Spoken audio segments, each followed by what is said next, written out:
Hello and welcome everyone to the final day encounter in this Cricket West Indies Regional Under 19 tournament. Of course, the challenge is in the form of a 3-day format.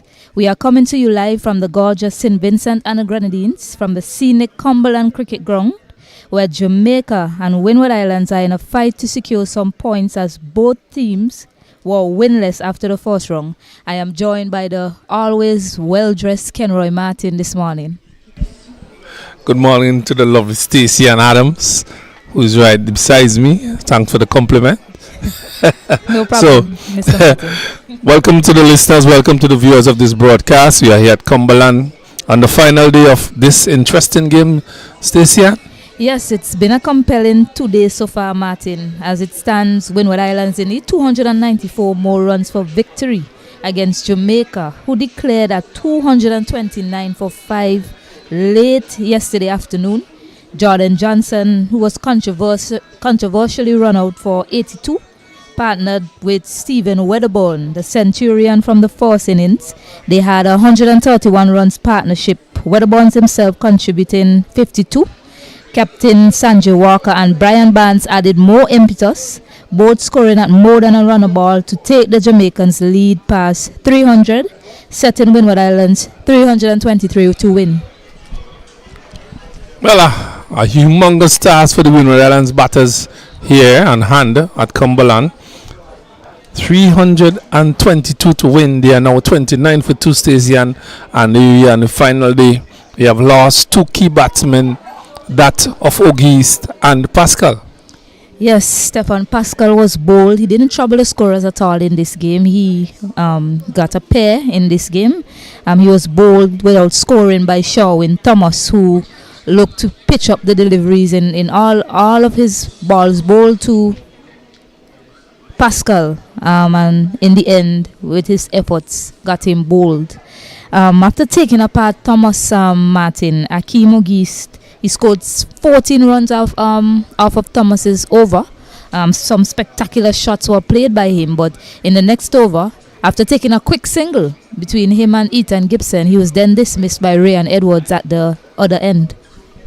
Well, Auguste, the captain for the Windward Islands team here, unfortunately, so come to some good bowling from the Jamaicans. And the Windward Islands this morning set a target of 322 to win. They are 29 for 2. 2 of their main batters are in the pavilion. The other 8 batsmen have to come up trumps here today. Jamaica really in the driving seat here, Stacey, and all they have to do is be patient, bowl line and length. And I think that they could bowl out this team sometime today. But the Windward Islands batting has not really come to the party as yet. They have not played a complete innings, a complete batting innings yet. So today might be that day for them. Yes, they are indeed left with an uphill task. They need 294 more runs to pull off a victory.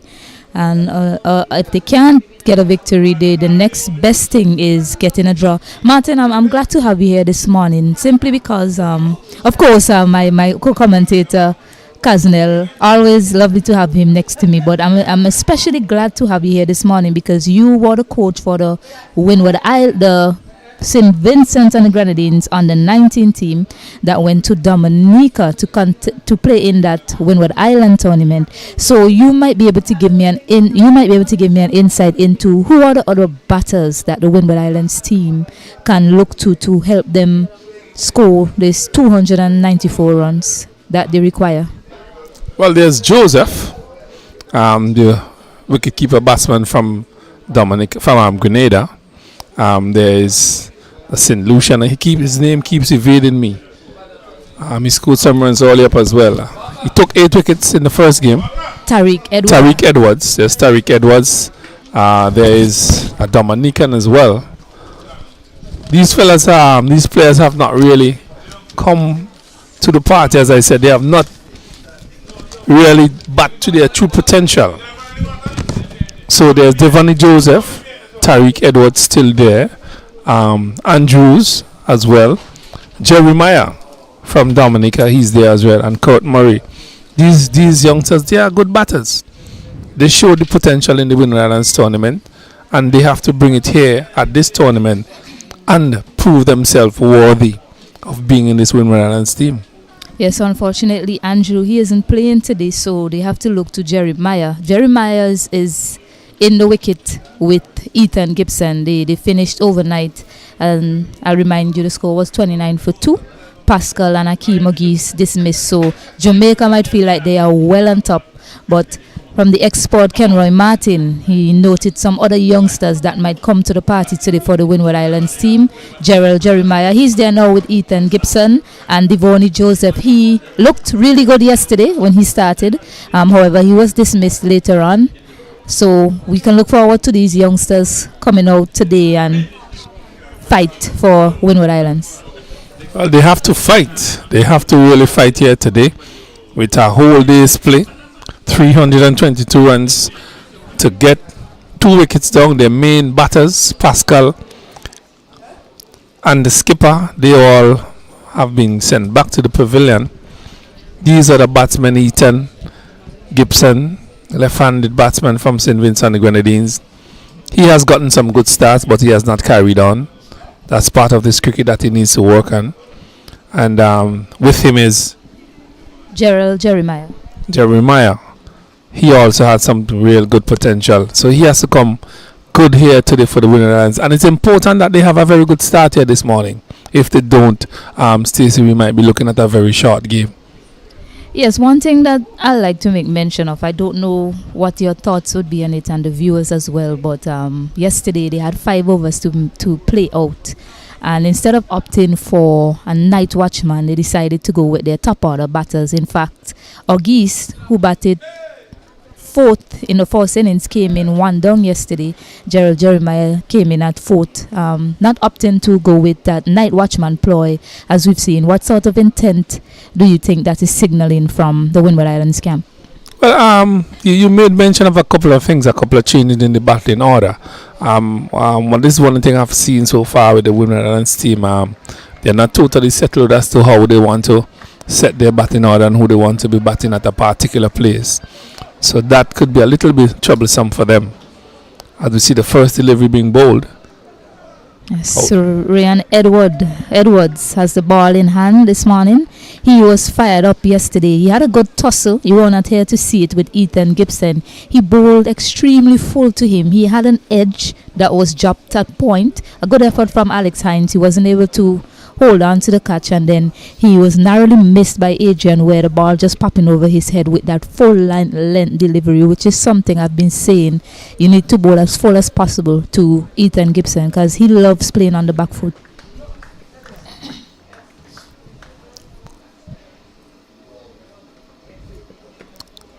So the first one for the morning, waiting on a signal, but it seems to me like it had a little tickle on that one.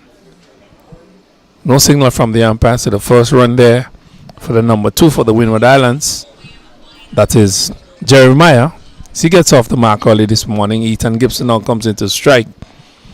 And Windward Islands here at Cumberland, they are now 30 for 2. 30 for 2. Total amount of runs they need to get today is 322. 322. And that would be an uphill task for them. They have lost 2 wickets yesterday and early this morning. This one is off the legs. Beautiful shot by Ethan Gibson. Into the fence for 4. A loose delivery station, and he made maximum use of that full toss. Yes, well flicked off his pads there. It's a full toss, but you always have to be able to put those away to get the maximum results. Yes, Ryan Edwards, as I mentioned yesterday, was striving to bowl at full length to Ethan Gibson, just over pitching on that occasion. So we see that he is going to continue bowling at full length to Gibson, and Gibson just has to be mindful of that Yorker length delivery. Similar to what got Ogis yesterday. Yes, he played across the line, but it was well pitched up and caught him bowled playing across the line. So he has to be mindful about playing across the line as well. Well, he got 4 for that. That's a loose delivery. And it was put in the fence with some speed and power as well. But to bat through this day, the Windward Islands have to be positive. They have to be positive. They have to occupy the crease as well. This one is driven back nicely, not fielded cleanly. Picks up another run. That ball is coming off the bat sweetly from Gibson. Stroked that nicely back past the bowler. Yes, well played by Gibson. He's showing that he's up for it here this morning. And Kaznel is always observant. He mentioned yesterday Gibson seems to be a second innings man. He loves the challenge of the second innings and fighting for his team. So definitely a battle will be on here today. Let's see who comes out victorious at the end of today's play.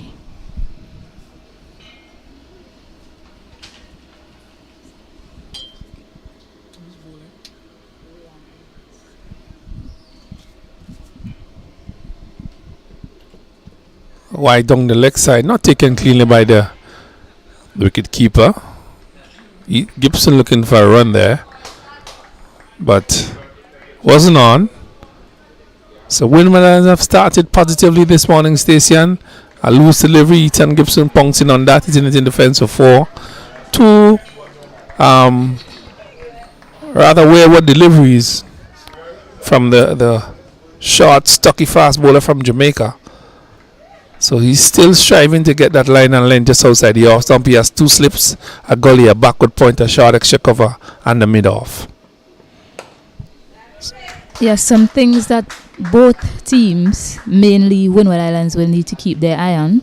As the over comes to an end, the score is 35 for 2. Gerald Jeremiah and Ethan Gibson still in the wicket for Team Windward Islands. Yes, some things that both teams will need to keep an eye on, especially the Windward Islands, is how the track plays today, Martin. And I think that's very important in terms of your assessment, in terms of your approach to today's play. Whether you go for a draw, whether you go for a win. So far, I know you commentated on the game down here at Cumberland Cricket Ground, Jamaica versus Barbados, and we saw a lot of turn, a lot of assistance for the slower bowlers. However, we haven't seen that much throughout this match, and it's the third day, so it's something to keep an eye on as the match progresses. Well, it's a different strip. It's a further strip. It's a strip in the middle, really, in the middle of the square. So it is playing a little bit different as you described it there a little while ago, Stacey. The bulk of the wickets in this game has been taken by whom? Well, it's been a mixed bag of sorts. Of course, the teams, they opt to go to the spin bowlers quicker than usual in this competition from what I've seen so far. So it's Bascom picked up 4 in the first innings. Tariq Edwards had 3. Sanjay Walker got 3 for Jamaica when they bowled to Windward Islands. Sherwin Thomas has the ball in hand, and he'll be bowling to the left-handed Ethan Gibson. Edged. Fortuitous boundary there from Ethan Gibson. Pitched up delivery, and it was edged. It probably would have passed the man at around a third slip region, but it was dying on the way to the slip cordon, Martin. Well, strange field set here for the Jamaicans. With 2 fast bowlers operating, there's 1 slip, a gully, a backwards, a square cover, a short extra cover, a mid off, a mid wicket, a deep square leg, a fine leg, and a mid on. I am thinking that early in the morning, Windward Islands under pressure, you should be having at least 2 slips. Beaten outside the off stump there. Good delivery from the youngster. And as I just mentioned a while ago, there's 1 slip. Yes, and it's something I made note of, given how yesterday went down. Both teams got defensive really quickly. So I made a note and I said the field setting, Martin, would be imperative today. They must have key fielders in key positions to take chances when it's created, and there you see an edge but just 1 slip. So it's something for Jamaica to think about as the game progresses today. Again, he's beaten outside the off stump. Would there be some adjustments? Still not understanding this field. You have 322 runs to get. They are 29 for 2. Actually, 39 for 2. 6.3 overs bowled. That ball is rather new. And you're really not giving the fast bowler any support here in the slips. and it's something that they should be looking at here early. If they want to put the Windwards under pressure, they have to take all the wickets as well. Indeed so.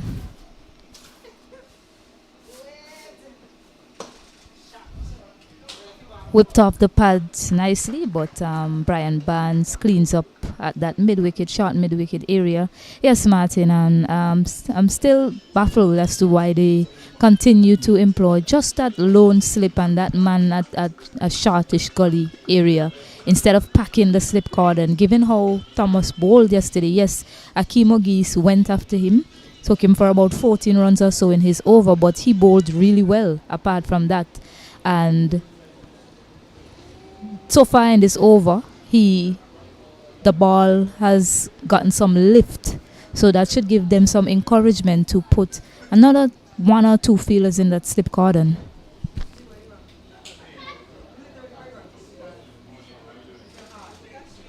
Again, that one edges to the man at gully who does the feeling. So some good signs here for these fast bowlers, hitting the edge of the bat. And that tells you that the batters are not getting in line. They are not playing with as much confidence as they ought to. So here at Cumberland, Windwards are 40 for 2, 6.5 overs. They are scoring rather fast. But they have lost 2 very important wickets.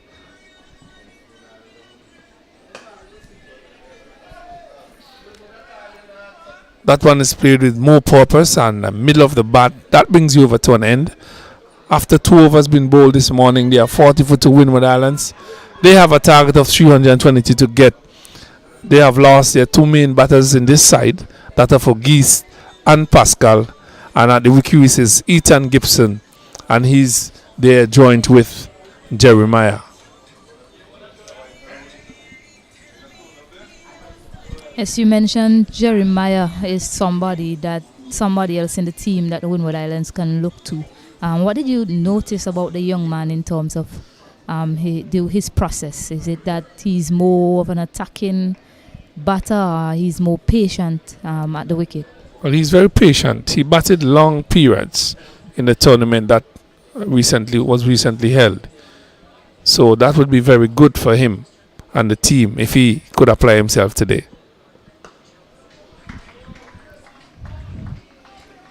Yes, Windward Islands, a lot of assessment needs to be done for them. They need to build partnerships as well.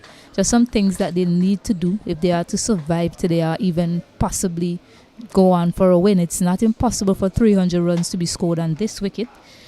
So they just need to take it session by session and importantly build partnership while assessing the conditions. Then from there they can decide whether they go at it, try to win, or maybe even tough it out for a draw. So 2 good deliveries there from Edwards. Third over. He has 1 for 17. 3.2 overs he's bowled. It's 40 for 2 here from 7.2 overs. Ethan Gibson, he's on 21 from 20 deliveries. And Jeremiah, he's on 3 from 11 deliveries. Current strike rate is 5.45. A very healthy one in this 3 days encounter. Pitched up, narrowly missing the stump. Just a bit of movement, inward movement into Ethan Gibson. Just missing that leg stump there, Martin. Well, after 2 deliveries on the off stump, that one went on the leg. Gibson missing it. There was an appeal, seems as though it passed close to the leg stump. So he has to be very careful as to how he gets into his wicket. His leg stump seems to be threatened there by that delivery from Edwards. Yes, similar to what happened to Akeem Ogis yesterday. It was a pitched up delivery that just straightened and got him bowled. On this occasion, whipped off the pads there. Just be a single. On this occasion, too much inward movement took it away from that leg stump of Ethan Gibson. So a lucky break for the young man. He should be looking to capitalize, and as you spoke about, his conversion has been poor. So he really needs to get from 30s to 50s and 50s to beyond.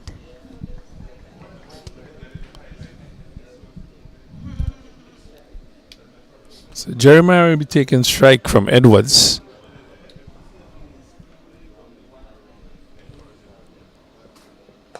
This one is played off his pad nicely. Takes another single as the ball runs off the square. 2 runs taken. So good running here by these two. Some encouragement comes from the dugout. 2 nice runs being taken there by these two batsmen. So good communication by them. The score moves up now to 43 for 2. 7.5 overs. The scoring rate is very healthy for the Windward Islands. Yes, back to the scoring rate, Martin. I know you haven't been here over the past 2 days, but this is something that has been consistent, if nothing else. The scoring rate between these two teams, it has not dropped below 3 at any point in time. So they score healthily. Just the wickets column is what they need to be mindful of. Yes, sir. He's bowled him. He is bowled off stump out of the ground. Jeremiah beaten for pace there. That one was pitched on the off stump. And the Windward Islands have lost their first wicket this morning. They are now 43 for 3. Jeremiah goes back from a beautiful delivery from Edwards, rocking back his off stump, and Windwards are in further trouble.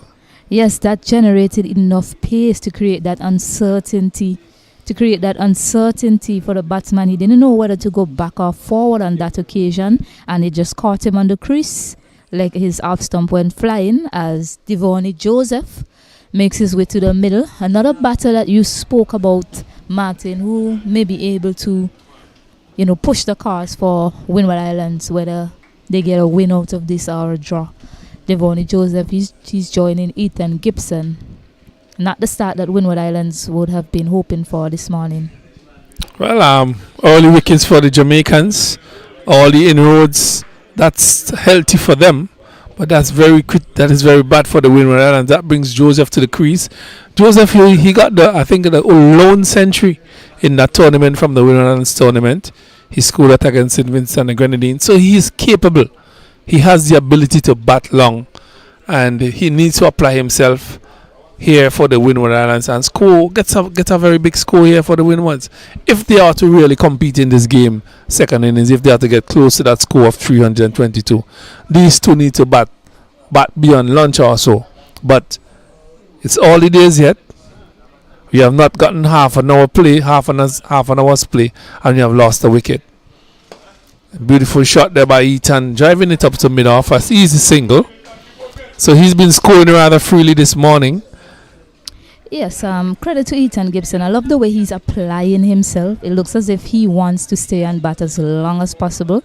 His application and his process has been great so far this morning, given how things went with him yesterday with those pitched up deliveries that he hit aerially. He's making an extra effort to play those fuller deliveries across the ground. So it's good application from the young man so far this morning. Well, Joseph will be taking his first delivery here in the second innings, and Thomas, this one is outside the off stump. Joseph shoulder arms, and noticeably that one didn't come beyond ankle height there for the wicket keeper. That is something to take notice of here. This is the last day of this 3-day encounter. That ball didn't bounce beyond the ankle. Yes, and again, Martin, my note-taking ability. I also made a note about that, whether we'll see inconsistency with the bounce, because on some occasions, even on the first day, and in certain areas, you'll see the ball keeping a bit low. Yeah, it'll keep a bit low and create some uncertainty for the batters, whether they should go back or come forward. So there we see again that keeping low, and good to see from Jamaica, they've decided to bring a second slip. Two biggest men on the field, Adrian Ware and Brian Barnes, in the first slip and second slip position. Number 17 and number 14, they are just well built, Stacey, and well built youngsters they are.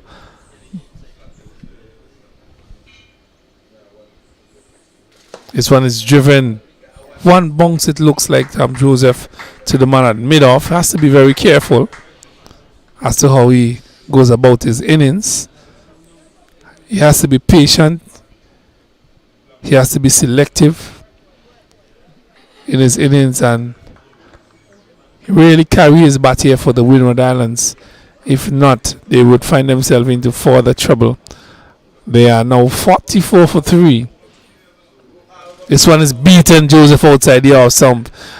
Good delivery there by Thomas again. This one carried nicely to the wicket keeper. So a top delivery there by Thomas, hitting the area, and I could see some dust from the wicket there, Stacey Ann. Yes, some indication that we might see some spin pretty soon. That means the wicket is getting drier, and that will assist the spinners when they come into play.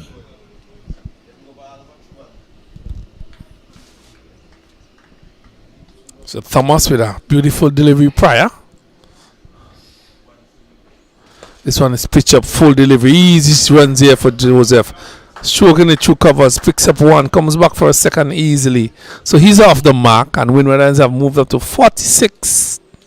46 for 3. 9 overs completed. Strike rate of 5.8. Yes, they keep scoring well, but they're also losing wickets at important periods. So they just need to build a partnership here. That's very important for them. They need to build a partnership and continue to assess things up until the lunch period. I don't think Windward Islands would want to lose another wicket before lunch, while the Jamaican team, they'll be hunting to get as many wickets as they can before lunch. So Windward Islands, they need to be a little bit mindful of their process here today. They don't need to be losing wickets in clusters. That's very important. If the wicket isn't giving you any trouble at this point in time, so the batters just need to be more circumspect in how they go about doing things. Ethan Gibson. This one is Iris. He's out caught. My word, he's out caught. A soft dismissal. That ball was pitched up, and he just chipped it to the man at mid-on. And Windward Islands have lost their 4th wicket here, 2 this morning. Stacey, a simple catch to mid-on. Ethan Gibson goes back for 23. And that's what I was talking about, Martin. I was complimenting the way he was going about things this morning, opting to hit that fuller delivery along the ground. This time, his weight was back and not forward, so he just lobbed a simple catch to the man at mid-on there. Weatherborn taking the catch. Celebration for Team Jamaica. Well, look at that. Was pitched up. Could have done anything with that ball, in my opinion, Stacey, but he chose to hit it into the man's hand at mid-on. Took an easy catch. Windward Islands 46 for 4, 9.1 overs. They required another 277 runs, but they have lost 4 wickets in the process. 4 of their better batters. Yes, and Tariq Edward, he's made his way to the middle. Another youngster that you spoke about earlier, and he has to bring all of his batting prowess here for Team Windward Islands, as they are in some trouble. 46 for 4, chasing 323. But apart from chasing, they also need to save this game. They lost first innings points to Leeward Islands, and now they're facing a defeat here from Jamaica if these batters don't get things together. But they have still capable batters to come. Tariq Edward has just joined Devoni. They need to build a big partnership. This one is driven nicely for his delivery to Edwards. The man a short extra cover does the feeling. So Jamaica really on a high here. 46 for 4. Windward Islands, 9.2 overs bowled. Yes, I know we're unable to see replay at this ground. However, something to note for Ethan Gibson going forward in his career, and the youngsters looking out there, the weight transfer on that occasion. Oh, he's leaving alone a ball, and no shot being played. It is pitch outside leg. Stacey, that was a close one there for me. Yeah, he left it alone actually, and the rule in cricket, it doesn't matter where it pitches, as long as it's hitting the wicket. On that occasion, the umpire adjudged it to be missing, luckily for Tariq Edward. Well, he didn't offer a shot to that one. That's rather surprising. Yes, and that's why, because he didn't offer a shot. So luckily for him, the umpire judged it as going missing the wicket. This one, he's just playing with soft hands to the man at backward point, square cover, who feels. But Yeah. I'm still bamboozled by that shot by Tariq Edwards. Well, I think No shot, that is. No shot. I think for him, it's a left-hander operating to a right-hander, and typically left-handers go across the right-handers, and he's probably looking for that one to get some movement away from him. Instead of that, it held its line, luckily holding its line enough to miss the leg stump. This one, he plays with a solid bat to the man at mid-off. Solid bat at mid-off. Looks like the Tariq Edwards I know.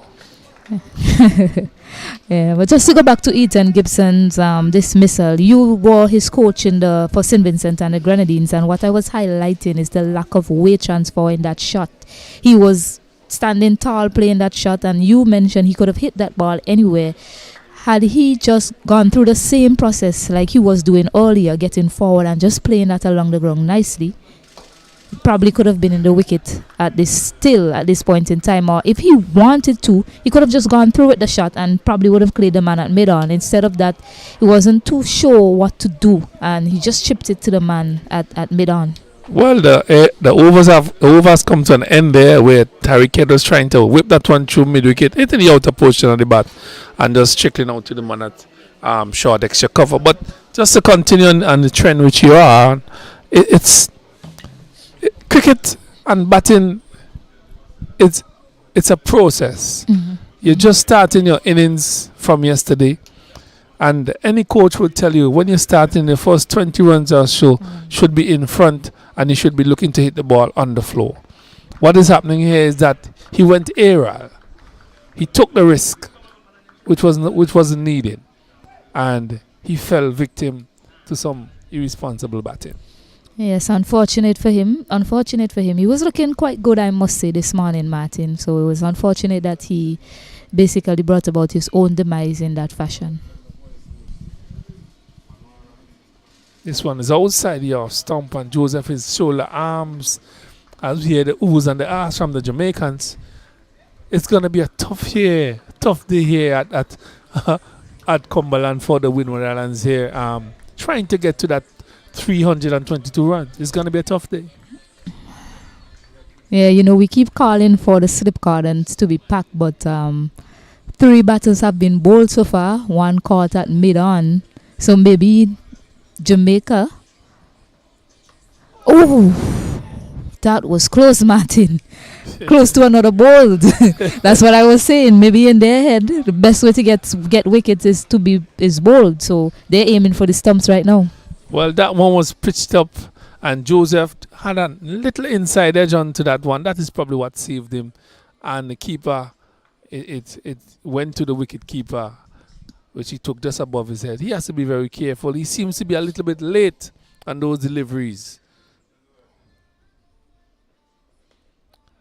Again, he's squared up, looking a little bit late on those deliveries there, Stacia. Yeah, but what was important for him there is getting his body behind the ball, and that is probably what saved maybe a pop-up or something on his part. So good of him doing the right things, the basics when it comes to playing a short pitch delivery. Getting your body behind the ball is very important. Again, he's driving that one solidly to the man at mid-off. Out of the middle of the bat. That came out sweetly. But no run from that shot. 46 for 4. 10.4 overs.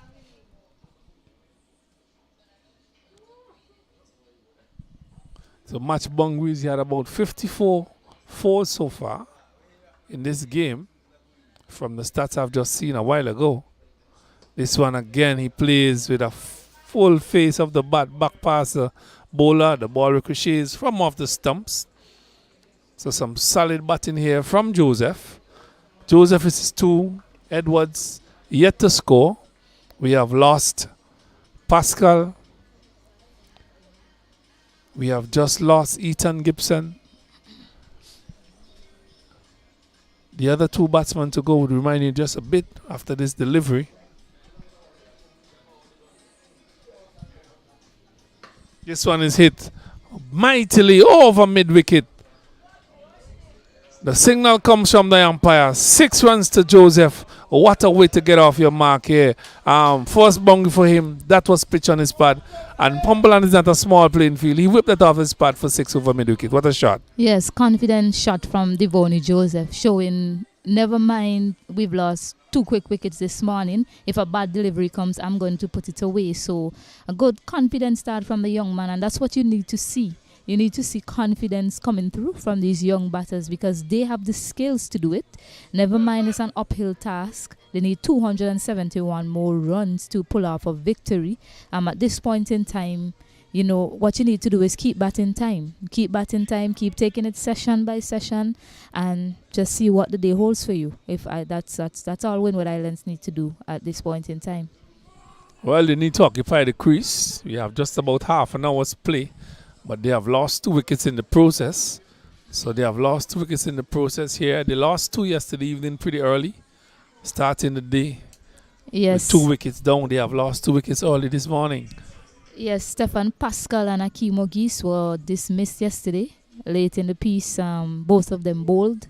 Sherwin Thomas, he picked up that wicket of Pascal, and Ryan Edwards picked up that wicket of Akeem Ogis. This morning, Ethan Gibson held out to the man at mid-on for the bowling of Ryan Edwards again, and Ryan Edwards also picked up Gerald Jeremiah, beautifully bowled in the end by Ryan Edwards. So 4 wickets down, 52 runs, 11 overs bowled in the Windward Islands innings. Ryan Edwards is going to continue from the commentary end, and he's bowling to Tariq Edward, who's yet to score, has faced 5 deliveries so far. Well, as the ball has been changed, I saw the third umpire with a box of balls. So they have a rather new seed in their hand there, the Jamaicans. Edwards, number 58 on his back, would have a rather new seed in his hand. He'll be bowling to Tariq Edwards again. This one is down the leg side. And this is something I've seen with the bowling in this tournament so far. These bowlers have been rather inconsistent. They would bowl 2 or 3 balls outside the awesome, then the next one goes down the leg side, and the inconsistency continues. They have not been hitting that particular area consistently. Yes, and that'll happen because you know, we've had a long break in between play. In terms of competition time, 2019 to now, of course, you know, COVID has impacted the world and a whole throughout. So you'll expect some inconsistencies, but these young men, they're still learning their craft as well, just still trying to find out the right line and length to bowl and certain wickets. And that's why as batters, you know, when you get a good bat, a decent enough batting track, you should be looking to capitalize on it. And you know that a wayward delivery is not too far away. This one is a Yorker delivery dug out by Tariq. So Edwards really running hard at these Windward Islands batsmen this morning, looking for those wickets. They are 52 for 4. 52 for 4. Windward Islands require another 271 runs to win this game. The current strike rate is 4.52. Healthy strike rate. They have just batted just 11.3 overs in this second innings.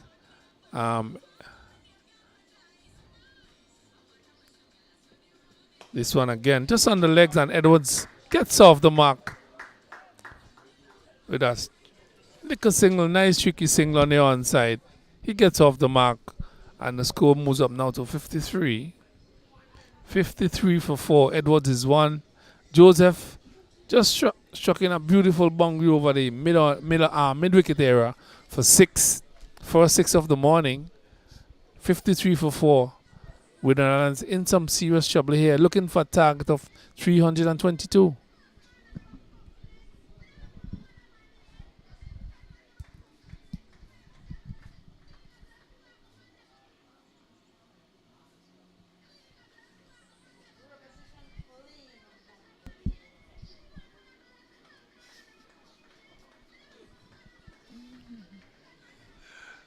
So Edwards, he has bowled 5.4 overs so far.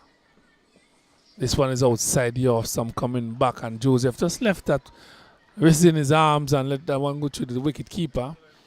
He has bowled just 5.5 overs, one more delivery in this over to make it 6. He has picked up 3 wickets for 21 runs. Yeah, he's a very fit young man. A lot of these players on display in this tournament seems to be quite fit. As you know, fitness is a key component to the success of the sport. And oh my word. Oh my word. Another wicket goes tumbling. Edwards have picked up his 4th wicket. Joseph goes out caught at short cover, short extra cover. Another soft dismissal. yes, soft indeed. Sanjay Walker, the captain, taking the catch. And I was talking about the fitness of the young man, Ryan Edwards. And he's pretty fit. He runs in hard and he keeps running in hard for his team day after day. So there you go again, being rewarded for his work ethic, Ryan Edwards. Picking up that wicket of Gerald Jeremiah. And all I say to that dismissal, Martin, is just shot selection, Martin. Shot selection. The stage of the game right now, you lost 4 quick wickets already. 53 for 5, 272 runs behind. And here we go again. See another batter playing a shot aerially when there's no need for that. There's a wide gap on the offside, and you picked out the man, the one of 2 men that's on the leg side in that cover region, Martin. So poor shot selection on the part of Devoney Joseph. All those shots went powerfully to the man at short extra cover. The one at mid-on was just chipped.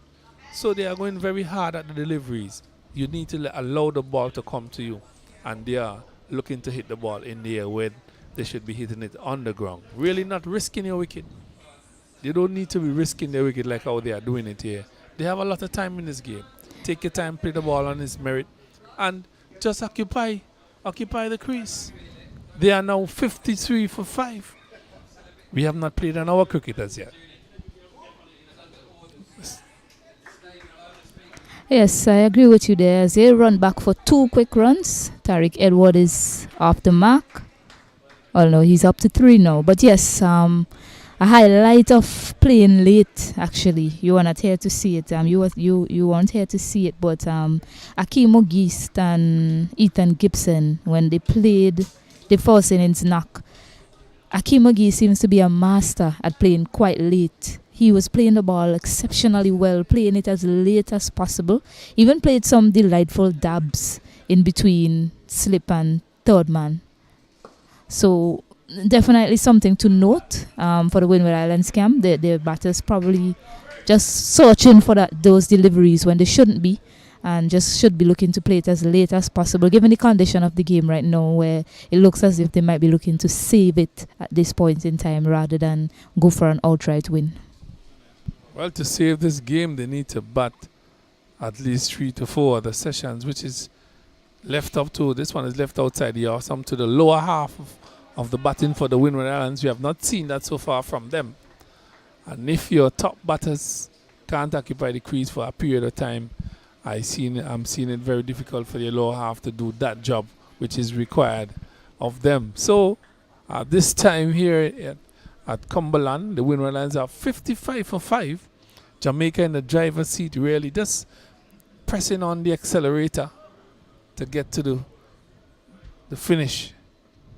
This one is edge out caught.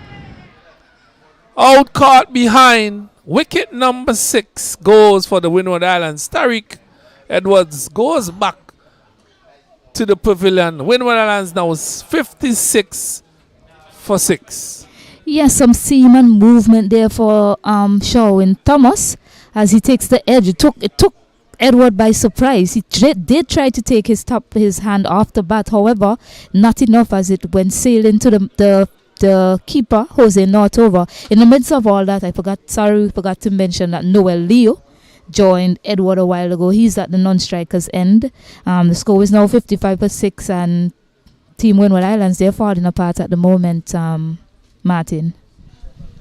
Well, you say falling apart. They have dug a hole for themselves that only themselves could dig themselves back out. They are 55 for 6, 12.4 overs bowled. What is the issue here, Shadi? What is the issue here? What is going on? I don't know if the think tank of Windward Islands might be reeling right now by some decisions that they made throughout this match. One of the decisions I will go back and look at is late in the piece yesterday.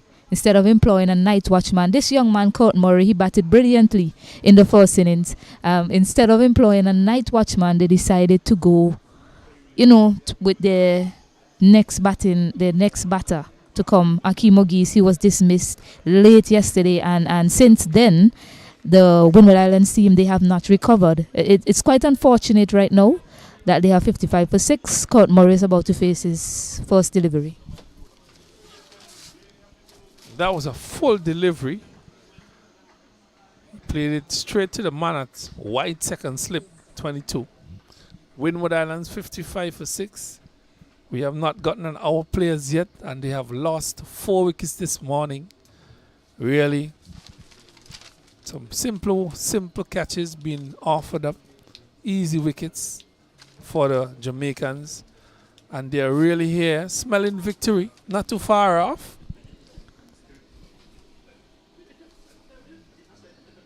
This is outside the off stump, beaten again. Yes, at the end of the over, 55 for 6. It seems to be at this moment every over bowl a wicket is being picked up. Not what Windward Islands would hope to see, but having said that, Martin, it's not beyond the Windward Islands to save this game. The way they batted in the first innings, yes, they gave it away. They only scored 170, giving Jamaica a lead of 93 runs, which really was the impetus Jamaica needed that propelled them to go on to score 229, giving them 323 to win. But I think they have batting all the way down to 11 Windward Islands. So somebody need to apply themselves. 2 batters need to apply themselves at the wicket and try to build a partnership. They need a big partnership. At least 2 big partnerships if they are to save this game. So some application is needed from the Windward Islands batters at this point in time. This one is down the leg side. Keeper having some trouble in gathering that one. This man has picked up 4 for 21, 6.1 overs so far. Excellent bowling by Edwards, but some really not so good batting there by the Windward Islands batters.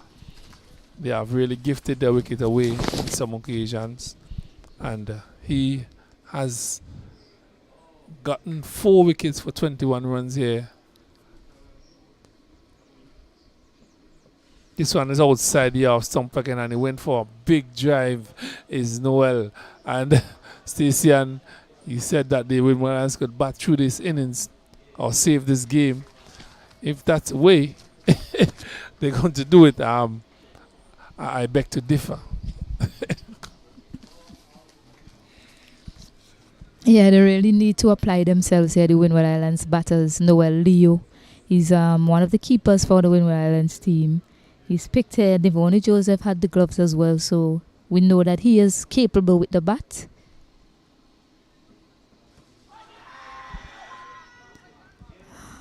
A lot of activities in every over bowled, Martin. In every over bowl, it's such an event at this moment.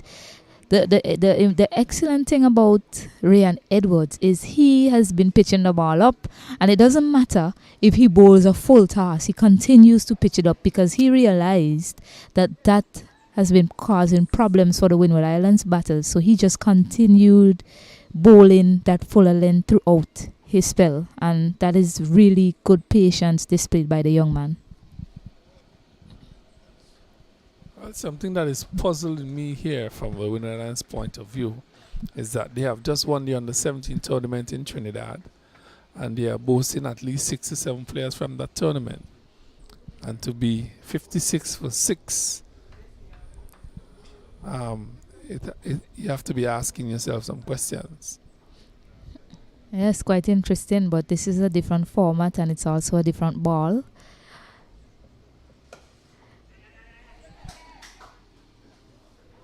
And they may be coming up against some more seasoned operators as well. Some of these players were not part of the under-17 team because the age requirement didn't meet. They didn't meet the age requirement, being over 17. So still some difference in the competition.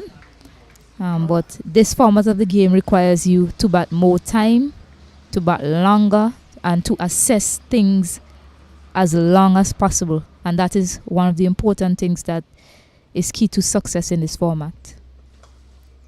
This one is clipped off his pads, down to fine leg, picks up a single. That's Noel. Score moves up by 1 to 56 for 6.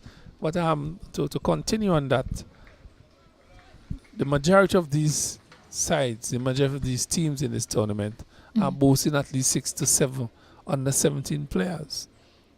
Jamaica has them, Windwards have them, Barbados have the under 17 players, Leewards have the under 17 players. All teams have at least 5 to 6 under 17 players, which is a good sign.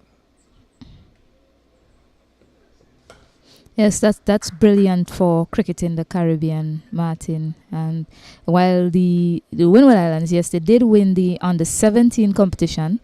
The end of the over, the score is 56 for 6. I'll continue. While they did win the under-19 competition, it was a 50-over format. They were using a white ball. And so different scenarios, basically. This time it's a 3-day format. And they have 2 chances at it, really. Unfortunately, they haven't been able to capitalize in any of the chances given to them. The first innings, they were bowled out for 170, giving Jamaica a lead of 93. And at this point in time, they are 4 wickets away from a defeat. So some things to learn about in this format. And I keep talking about assessment. And I don't think the Windward Islands team they've assessed things properly. And shot selection as well has been part of their downfall.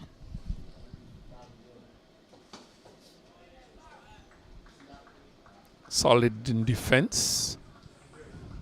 Well, from your comments, I'm seeing that you're saying that the transition from the white ball to the red ball for the Windward Islands seems to be problematic.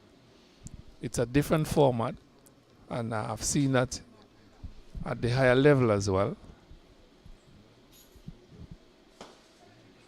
Nice shot there by Noel. Picks up 1. He's looking for 2. Picks up 2. 2 easy runs that was. A little hesitation. Ball still being played with by the Jamaicans. Picks up 2 more runs.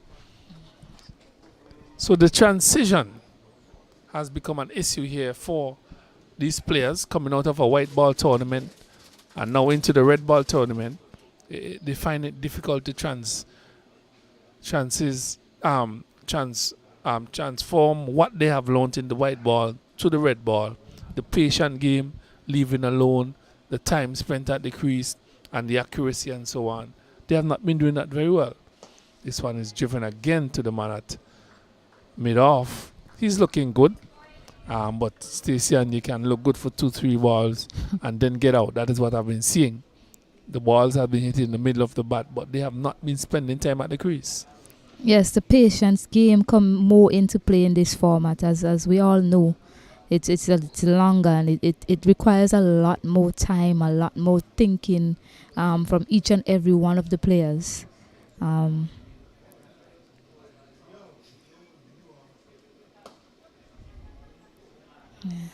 Some strategy coming into play there by Team Jamaica. They sent out that man at mid-wicket and the ball just misses him. It was played along the ground, but some sort of plan there by the captain Sanjay Walker and his bowler, having the batter play out to that mid-wicket area. Yes, Martin. So I mean, while it's a learning game, we have to stress upon that. These players are very young. They have a long way to go in this game. The Windward Islands, they have fallen short so far of what's required of them in this format. Not saying in the other games to come they won't be able to perform well, and you have to keep learning as you go along. And I'm pretty sure with the management staff that they have and the players that they have on hand, they have some experienced players as well. They will get better and they will take the mistakes from this game and put them aside for the next game and just probably do much better than what they have done so far.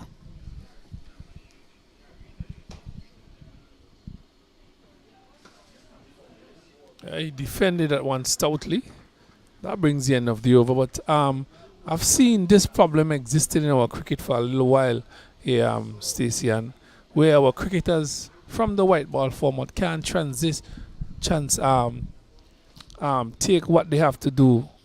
Basically, the transition period from white ball to red ball has become problematic for our players. It has affected us at the higher level, and it continues to affect us here at at the lower level.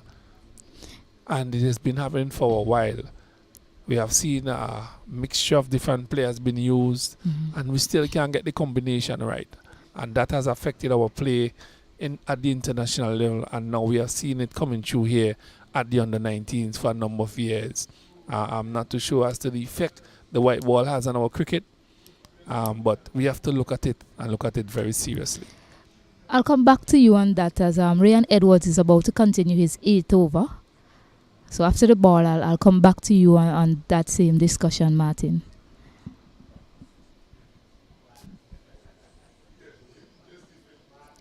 Yes, well pitched up. Looking to play a shot, but leaving it alone as he should have been. And what I'll come back to that and I'll say, and I hope that the viewers tuning in, they might have their own opinions as well. I may not be able to look at it, but maybe at this point in time, or maybe they can give their 2 cents, so to speak, on this topic. It's something I mentioned yesterday, and I hope coaches and management teams around the world is probably tuning in and looking at this as well. It's something the Jamaican manager mentioned.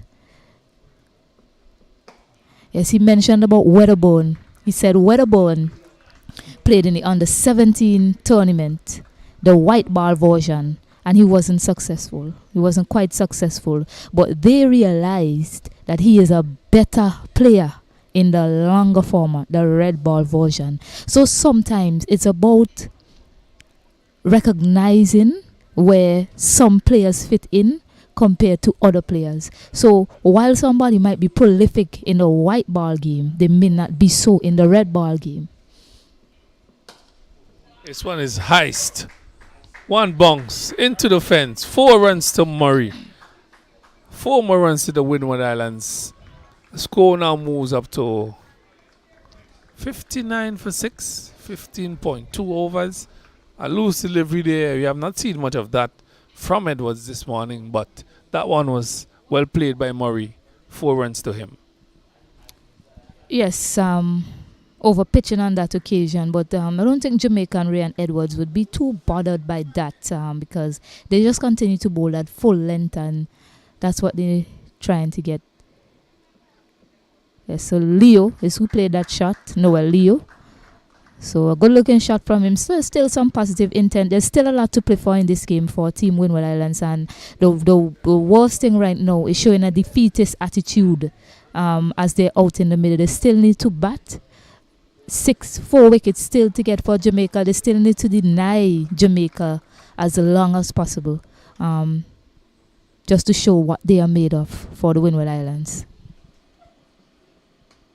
Oh, that one is hitting the outer portion of the bat, running through a gully, picks up another 2 runs. So it's now 65 for 6. And Another point that we have to look at. Sorry, just let me continue and finish. Right. So what I just want to stress on is for the coaches and management teams across the world is identifying and recognizing as early as possible where players fit in. Give them roles and responsibilities in certain formats, and then you'll be able to identify. Bit too full again, but no run conceded. Yes, then you'll be able to identify which player is suited for the formats that we have going around right now. Right now we have 3. Pretty soon it looks as if we might have 4. Pretty soon it appears as if the T10 version of the game might be on the market internationally. However, at this point in time we have T20, 50 overs, and the longer format of the game. Well, another thing to look at is the fast bowlers. Thomas, he has bowled 7 overs. Edwards have bowled 7 overs. After their spell, they will not be able to bowl again until the next hour or so. And the effects they have had on this game, and then those players will not be able to make another impact until another hour or so. What are your thoughts on that in respect of the fast bowling and those rules governing them? Well, I understand the rules. They want to make sure that they don't overwork the fast bowler.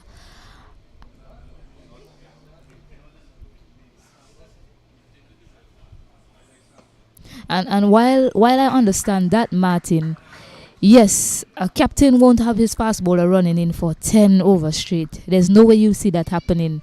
It's quite rare. The captain himself will rest the bowler. However, if you have a bowler that's doing excellently for the team, Edwards.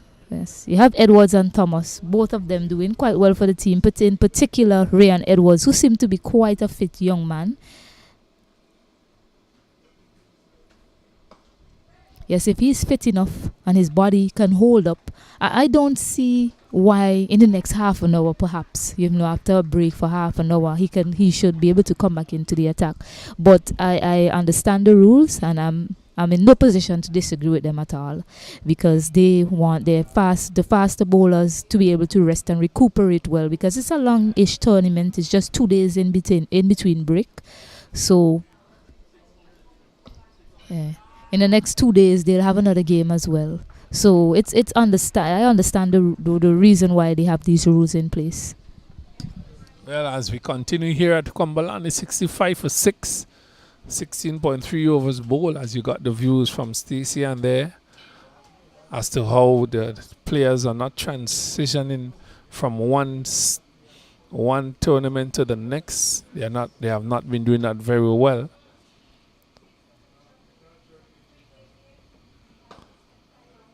And Murray just plays that one up to Thomas. And Thomas and Edwards have been bowling for basically close to another hour or so. This morning, they are the only ones who have touched the ball for the Jamaicans. Started this morning, the Windwards. They lost 2 wickets yesterday. They have lost 4 wickets this morning. Thomas, he has 2 for 36 from 7.4 overs, and the other 4 wickets going to Edwards.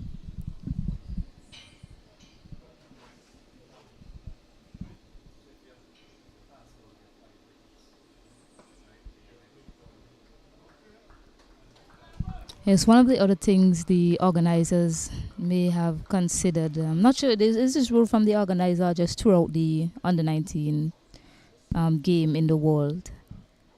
This is just for the CWI. Well, I think it's something that was adopted from the other territories in and around the world. But just to mention though, after this delivery,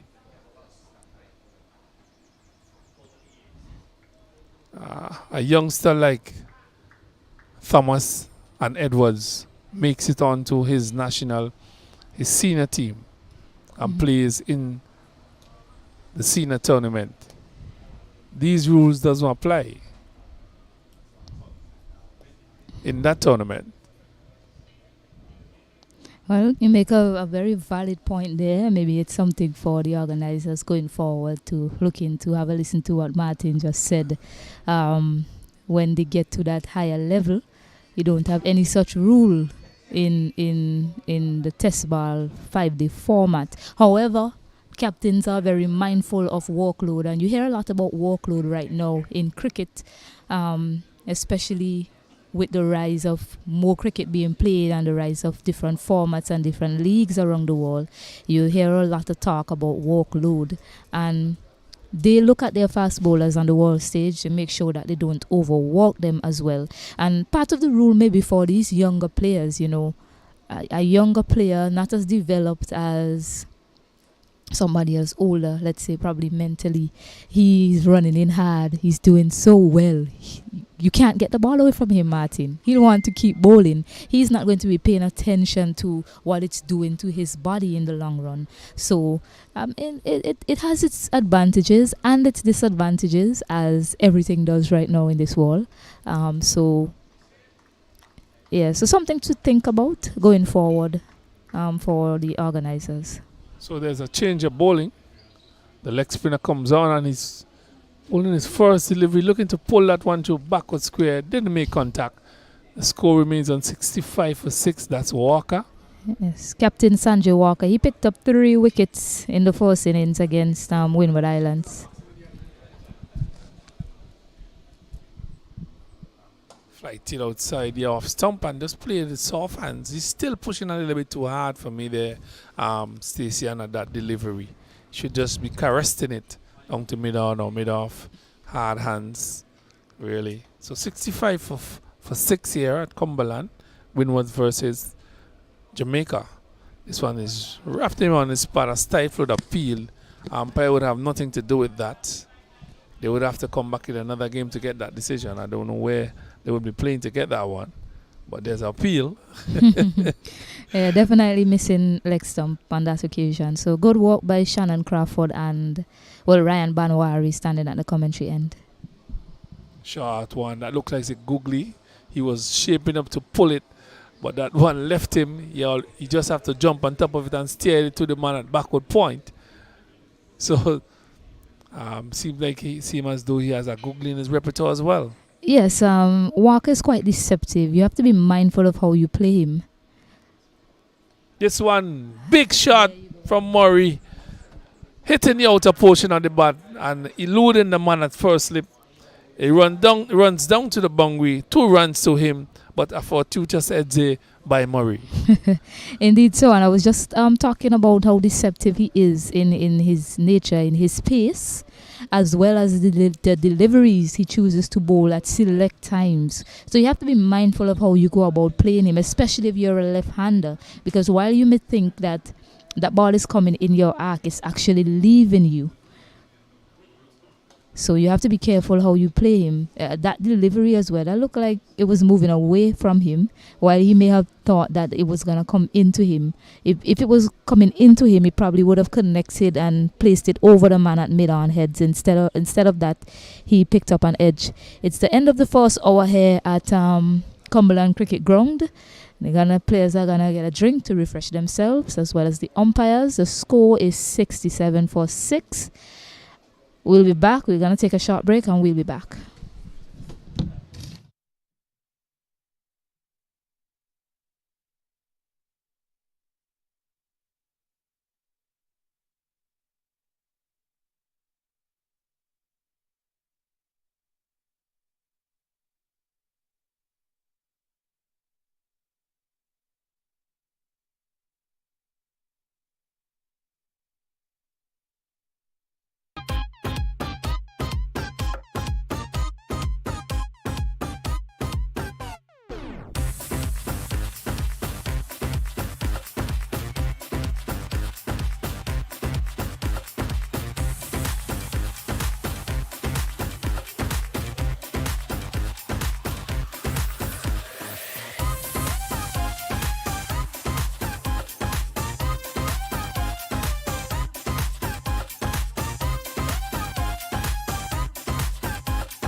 Welcome back to the Cumberland Cricket Ground. The action here, Jamaica and Windward Islands. Jamaica needs 4 more wickets to pull off a victory. And the Windward Islands, they are 67 for 6. They are definitely up against it. I am now joined by Mr. Casnell Morris, who abandoned me this morning, by the way. I don't take a liking to that, Casnell. Well, good morning to you, Stacey, and good morning to your viewers around the world. No, I would never do that. It is other commitments, unforeseen, and the Windward Islands in a spot of bother, while the Jamaicans are on the happier side. They should be. They just playing the patience game for the Windward Islands to make the mistake to get the other 4 wickets.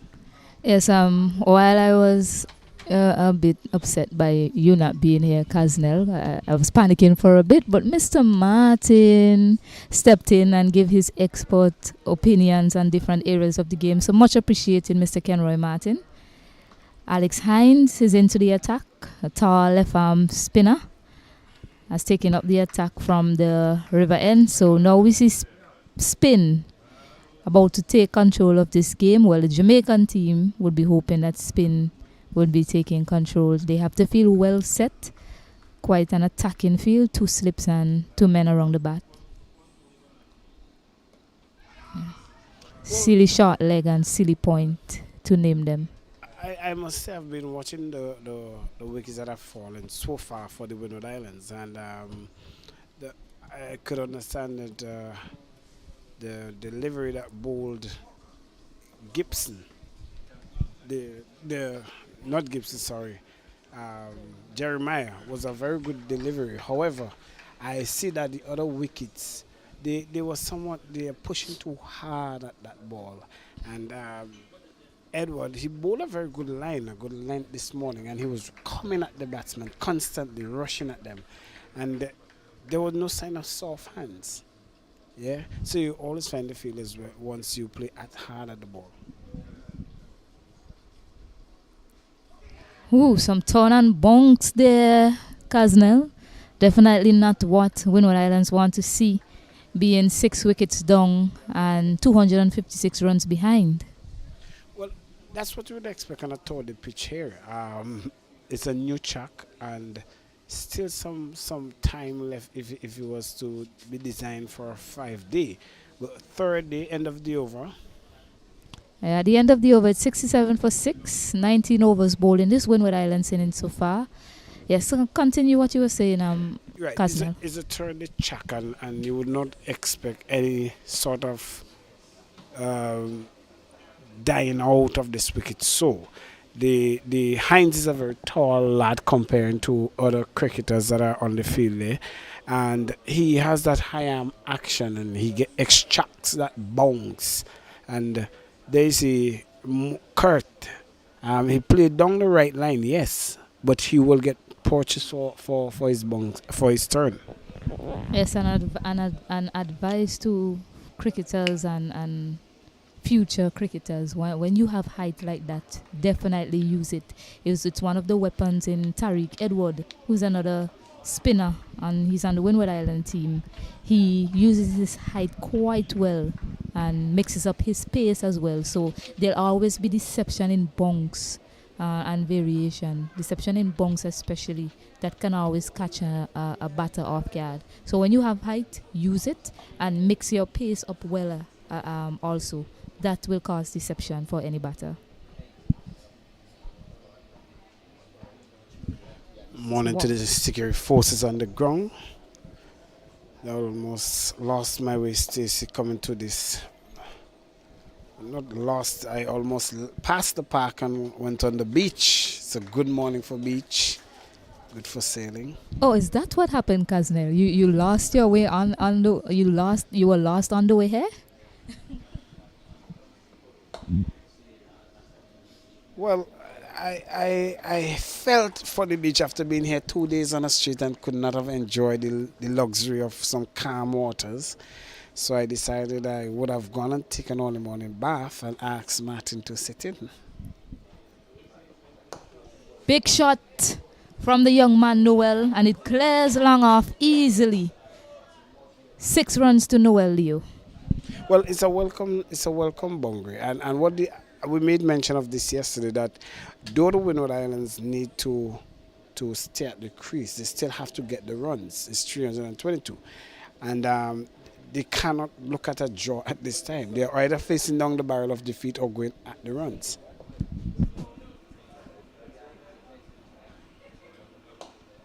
Full this time, but played to the man at short cover. Yes, indeed. So, Kaznel, you need a win out of this. A draw is basically like losing the game, although they wouldn't want to lose it. Draw is the next best option, but a draw in this case is like losing the game. There we go again with the deception from Sanjay Walker. He's lining up to pull that one. However, it just moved off the surface away from him, Noel. So good adjustment from the young man. That's the second time he have played. He have not read that googly coming out of Walker's hand. He's shaping up to pull that ball over mid wicket. Yes, what Walker needs to do now is just get it pitched up a little bit more, that googly. That might cause some problems because Noel Leo, he had enough time to adjust himself and pull out of the shot. So you need to cut down the amount of time he has to think about pulling out of the shot and playing the shot, and that will then induce him into probably going for it and getting a top edge, as we think would happen if he tries to go for the shot. More than likely a top edge would be the result. So that's just something for Sanjay Walker to think about. Just try and get that googly pitched up somehow. Well, at the end of the over, the score is 73 for 6. Alex Hines is continuing from the river end, and he's bowling to Kurt Murray. Murray has looked solid in defense. Even in the first innings, he was brilliant in his defense until he went for that pole shot, and he held out to the man at mid-on. An appeal for a caught behind, turned down by umpire Shannon Crawford. It sounded like something from up here, Kaznel. I'm not too sure what it could have been, but the umpires, they're on the field. They have the best view and the best ears. We're very far away. It's harder. They're in the best position, and it's harder for us to hear from up here. Loud appeal by the Jamaican team, but turned down by umpire Shannon Crawford. The umpires have been very credible in this match so far. They have got it right on every occasion. We're not at the luxury of snickometer or hotspot or even replays, but I do believe I trust the judgment of the umpires in this case. Yeah, 2 shots on that occasion, and got in position quickly, did Kurt Murray, to put that away for a boundary. The patient young man is finally off the mark with a well-played pull shot for 4. Yes, and he will feel much ease and well contented with the delivery that he was able to maximize, and that's the temperament that he has. He has scored some 21 deliveries before he have been able to get off the mark, and it seems not to deter him, and that is what the Windward Islands should be looking at, and fundamentally, this is a game of cricket. Patience. How long does it take you to get off the mark? We see Weatherborn, we saw Roy. They played patient game, and they were able to maximize their innings and calculatedly got to 100, and Roy got to 50 in the second innings. So end of the over, it's 77 for 6.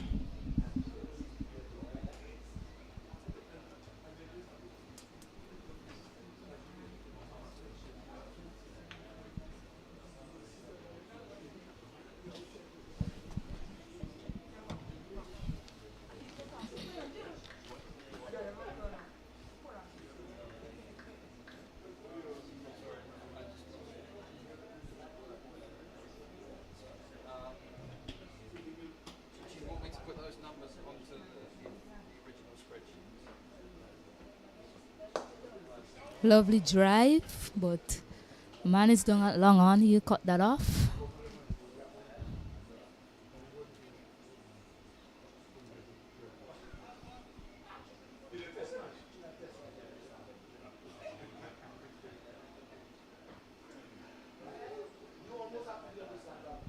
See, if I could go back to yesterday's decision by the captain Akeem Agis to bring himself up the order from first innings.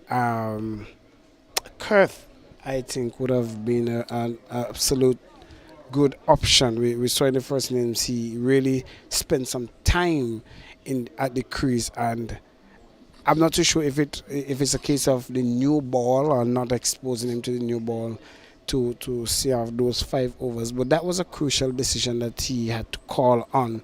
I'm not too sure as to why you may think he would have opted for himself to come at such a point of that time of the day. Yes, I am in no position to let's say, for lack of a better word, bash Windward Island's decision to send in Akeem Ogisi yesterday. I don't know what their process was like, what they were hoping to gain from it, and what end result they wanted at the end of the day. So definitely in no position to harp on their decision to send in Akeem Ogisi late yesterday.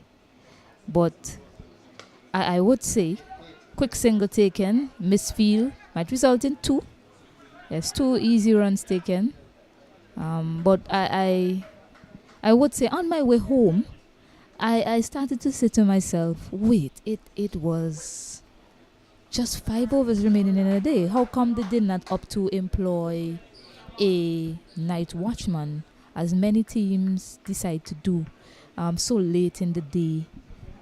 Especially after losing that first wicket in the first over, crucial for Windward Islands. So I was saying to myself, Court Murray, he looked solid in defense yesterday when the team needed him. Yes, he played a shot, but I believe maybe they had a discussion about, getting as much runs as possible.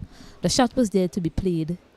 He just picked out the fielder, but he has looked extremely solid in defense. And I was saying to myself, that would have been a young man I would have sent in after the fall of Pascal's wicket. However, they decided that Akeem Ogis is who they needed. Maybe they wanted to stamp their authority on this game and show, maybe put in the minds of the Jamaican team that they're going to have a tough day tomorrow. However, it wasn't successful on their part, and now they are 80 for 6, 22 overs bowled, and definitely up against it at this moment. Yeah, I must say as well, in terms of the leading up to that over in which Edward bowled to Akeem, the first delivery in that over, he drove a ball straight to cover. It was an exquisite shot. He didn't get value for the shot, and I think based on that he was somewhat hype and he lost his concentration a bit, and Edwards really got the better of him in the over. Yeah, some adrenaline rush probably coming into play there on behalf of the young man.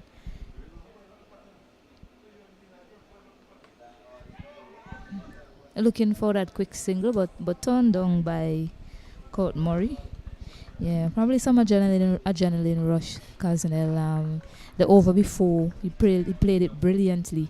He took that bowler apart, Thomas. He took him apart in that over. Inside edge, scored it back to the man at backward square leg. Yes, he took that bowler apart, really played some mind games with him in that over. Then came the over from Ray and Edwards. Maybe he wanted to do the same, to leave a mark on the game for Windward Islands.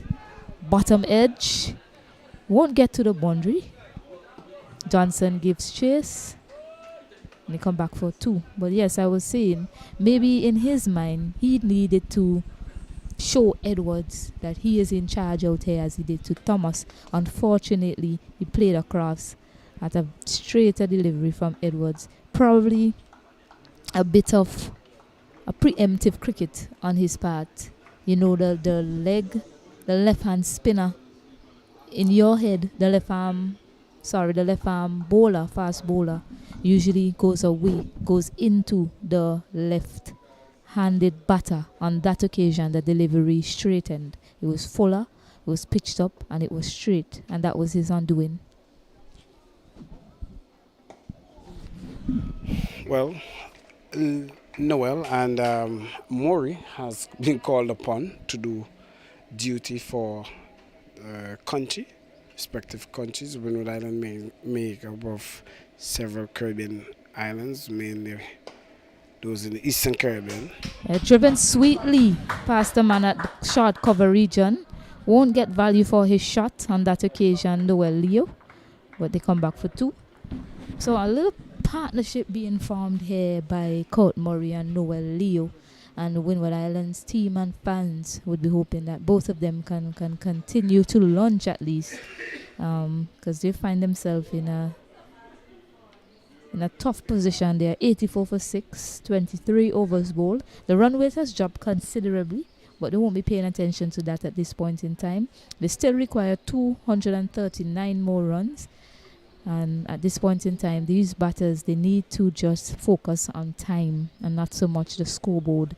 Just keep batting time. Bad balls will come, you put them away. And after lunch, maybe they can reassess things. Walker continues to Murray.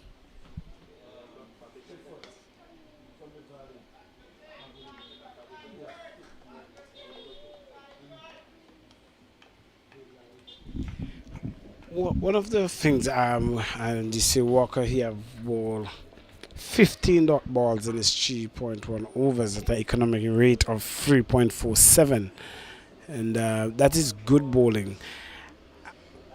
I was gonna say one of the things that I would have failed the Windward Islands for in this game is where they have not spent enough time at the crease.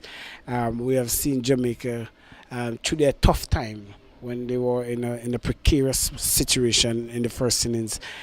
They actually the Weatherbourne and Roy held that innings and glued it together and got them to a substantial total. And I believe that was at the point where that game turned against the Windward Islands. They in their turn to the wicket. Yes, they lost early wicket of Pascal, but at no point there was no sign of want to cement their position except for a 60 partnership between Eton and Akeem. And we 103, sorry. And we that teaches us that once you spend time at the crease, runs will come. Yes, indeed, so and they have this whole saying that goes, you can't score runs outside. Loud appeal, and he's given. Umpire Ryan Banwari has agreed that delivery has done enough to struck Court Murray in front. Uncharacteristically, like for the young man going for a big shot, he's usually more circumspect in the way he goes about his game. He's usually looking to defend. However, that delivery on that occasion, he decided to go for a sweep shot, and it was the cause of his demise, Kaznel. What do you make of that decision, though? From my initial view, I thought it was going down, it pitched outside the leg stump, to be honest. But as I said, we don't have the benefit of the replay, so we can't really see, what happened there. However, Ryan Banwari, you keep talking about being in the best position. The umpires, they're right there viewing it. So what do you make of that decision? Yeah, one of the things I see with that delivery is a bit fuller. So you put a lot of question in the umpire mind as to where it would have hit. The ball did not do much turn, and at some point I saw some discomfort with Murray with the leg spin. He was playing on the back foot constantly, as if he was awaiting the googly at some point. He saw that Leo would have had couple googly, and what you have to do now is to analyze whether or not your shot selection was on par. Yes, the small crowd that we have here at Cumberland Cricket Ground seem to be disgruntled at that dismissal. But as I said, we're not in any position to see what happened, but they have their opinions on it. Yes. Neatly forward there is Noel, but that's the end of Kurt Murray, adjudged LBW by Ryan Banwari, and Alex Heinze continues to bowl to Noel. Driven in the air, past the man at cover. They won't get to the fence. 2 more added to the score. The score moves up to 86 for 7. 7 wickets. Still about 35 minutes before we get to lunch. Kaznel? Yeah, it seems a long way off. Windwards was not looking for them to be in this position. But you cannot take it away from the Jamaicans. From their first innings, they have shown that they are in total control of this game. The only part in which the Windwards appear to have taken control of this game for me is where they took the 4-6 wickets in the first innings. From that, the Jamaican took over and showed authority and stamped their authority even up to this time. Yes, indeed. So, Kaznel, Weatherborn showed a lot of class and he was quite resilient in scoring that 100 runs, and he had a partnership with Roy, and then he had a partnership with Sanjay Walker, and then he had a partnership with Roy. It was tough going for them earlier on. Yeah, those of you tuning in might well say, wow, Jamaica on top, but they had a tough task on the first day. They had 108 for 6 at one point in time, and they managed to get to 265. The one bright spark for the Windward Islands was that 103 runs partnership between Captain Akeem Ogist and Ethan Gibson at one point in time. And since then, the Windward Islands, they have not gone on to win any sessions, you would say, in this game. It's all been Jamaica. The Windward Islands, they were hoping to come out here today and probably bat the whole day. That would have probably helped them to get to that target of 323. However, losing those 2 wickets late on day 2. Haven't seen no turning back from Jamaica since then. They've won the session. They've been on top of things, and they've continued to stamp their authority on things here at the Cumberland Cricket Ground.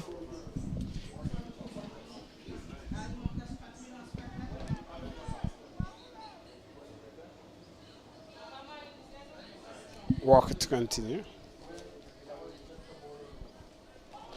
Oh, Leaving alone, but too high, definitely too high on that occasion. But you have to be careful how they leave alone here. Corvin Gassi has joined Noel Leo. They have to do battle for Team Windward Islands. They require another 236 runs. Jamaica require 3 more wickets to get a victory here on day 3.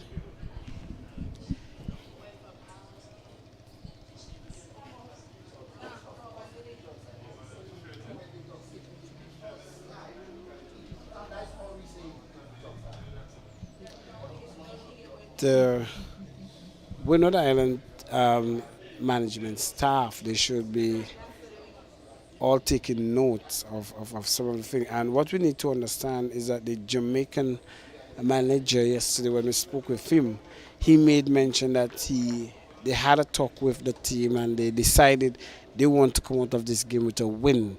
And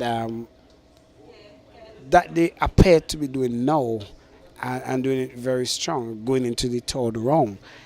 Windward Island, on the other hand, has to really come up chumps in the 3rd round.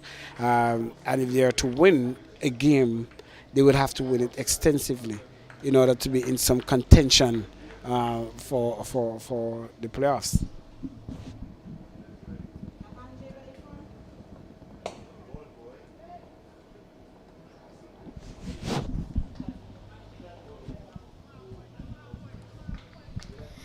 Yes, Windward Islands, though they are 88 for 7, they have displayed some class and character with the bat so far. Unfortunately, they haven't been able to take it to the second innings. And then an edge there, they'll come back for 2. So Gassi is off the mark. Yes, they haven't been able to show their skills in the second innings. Jamaica has gotten the better of them, definitely. But it's not beyond Windward Islands to make a comeback in the third round and do better than they have done in this game. It just requires some assessment. It just requires a lot more patience and some proper shot selections going forward. Yes, some of the batters got some brilliant deliveries that they weren't able to play and keep out. However, a lot of the batters were dismissed due to poor shot selections.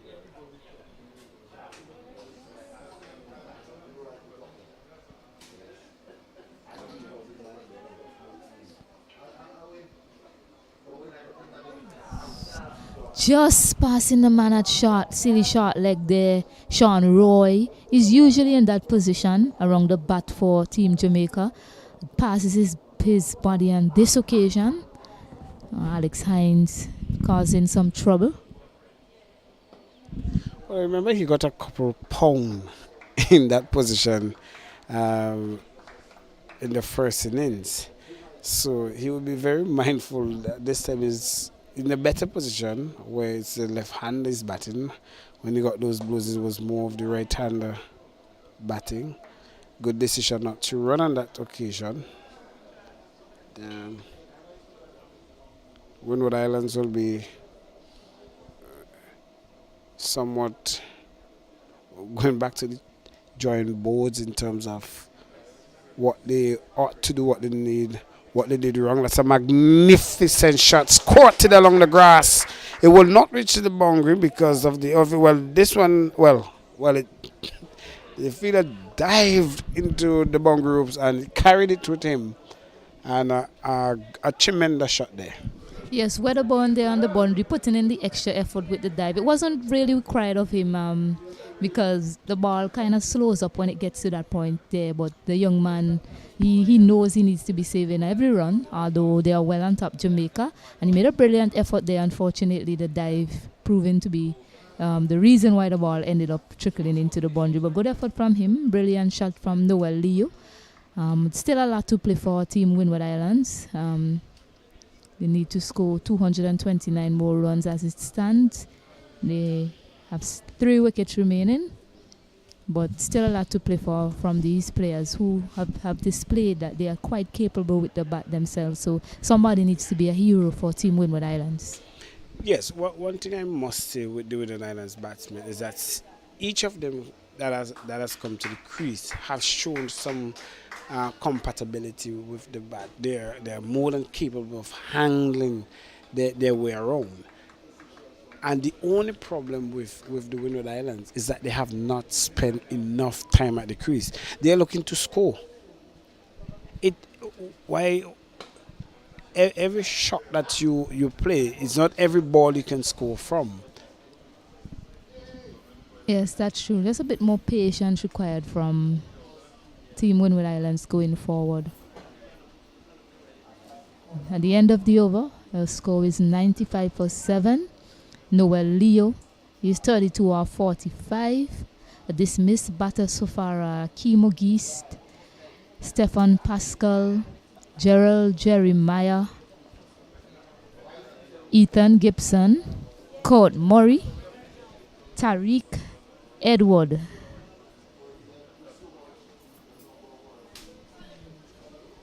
And I'll get the 7th batter's name for you. And Devoni Joseph. Yes. Those are the dismissed batters so far.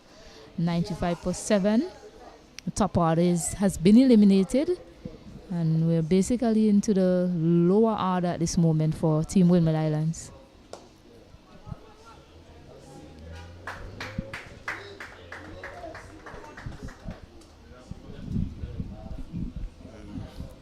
Yes, and something I keep mentioning as this tournament progresses, the players that can stand up and perform while they're under severe pressure.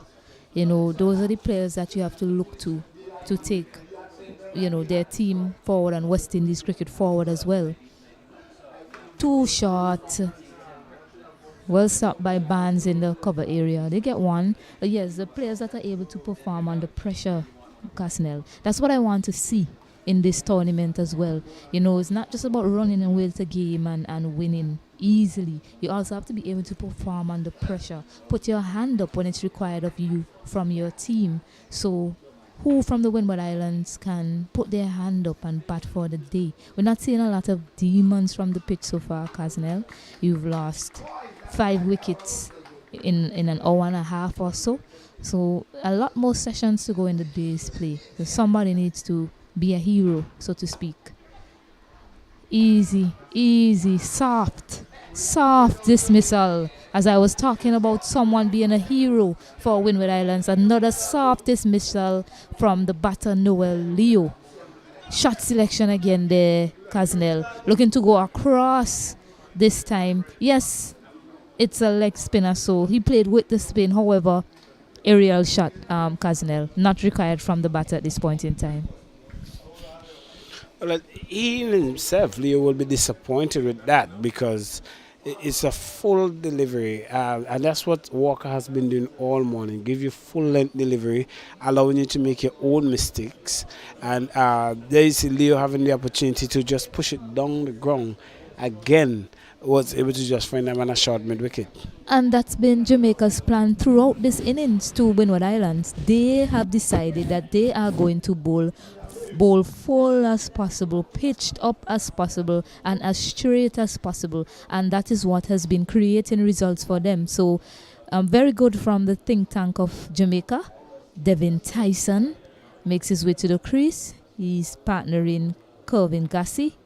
And a lot of work for these two to do as Team Windward Islands have now fallen to 97 for 8. And 28 overs bowled, still requiring 226 runs for victory.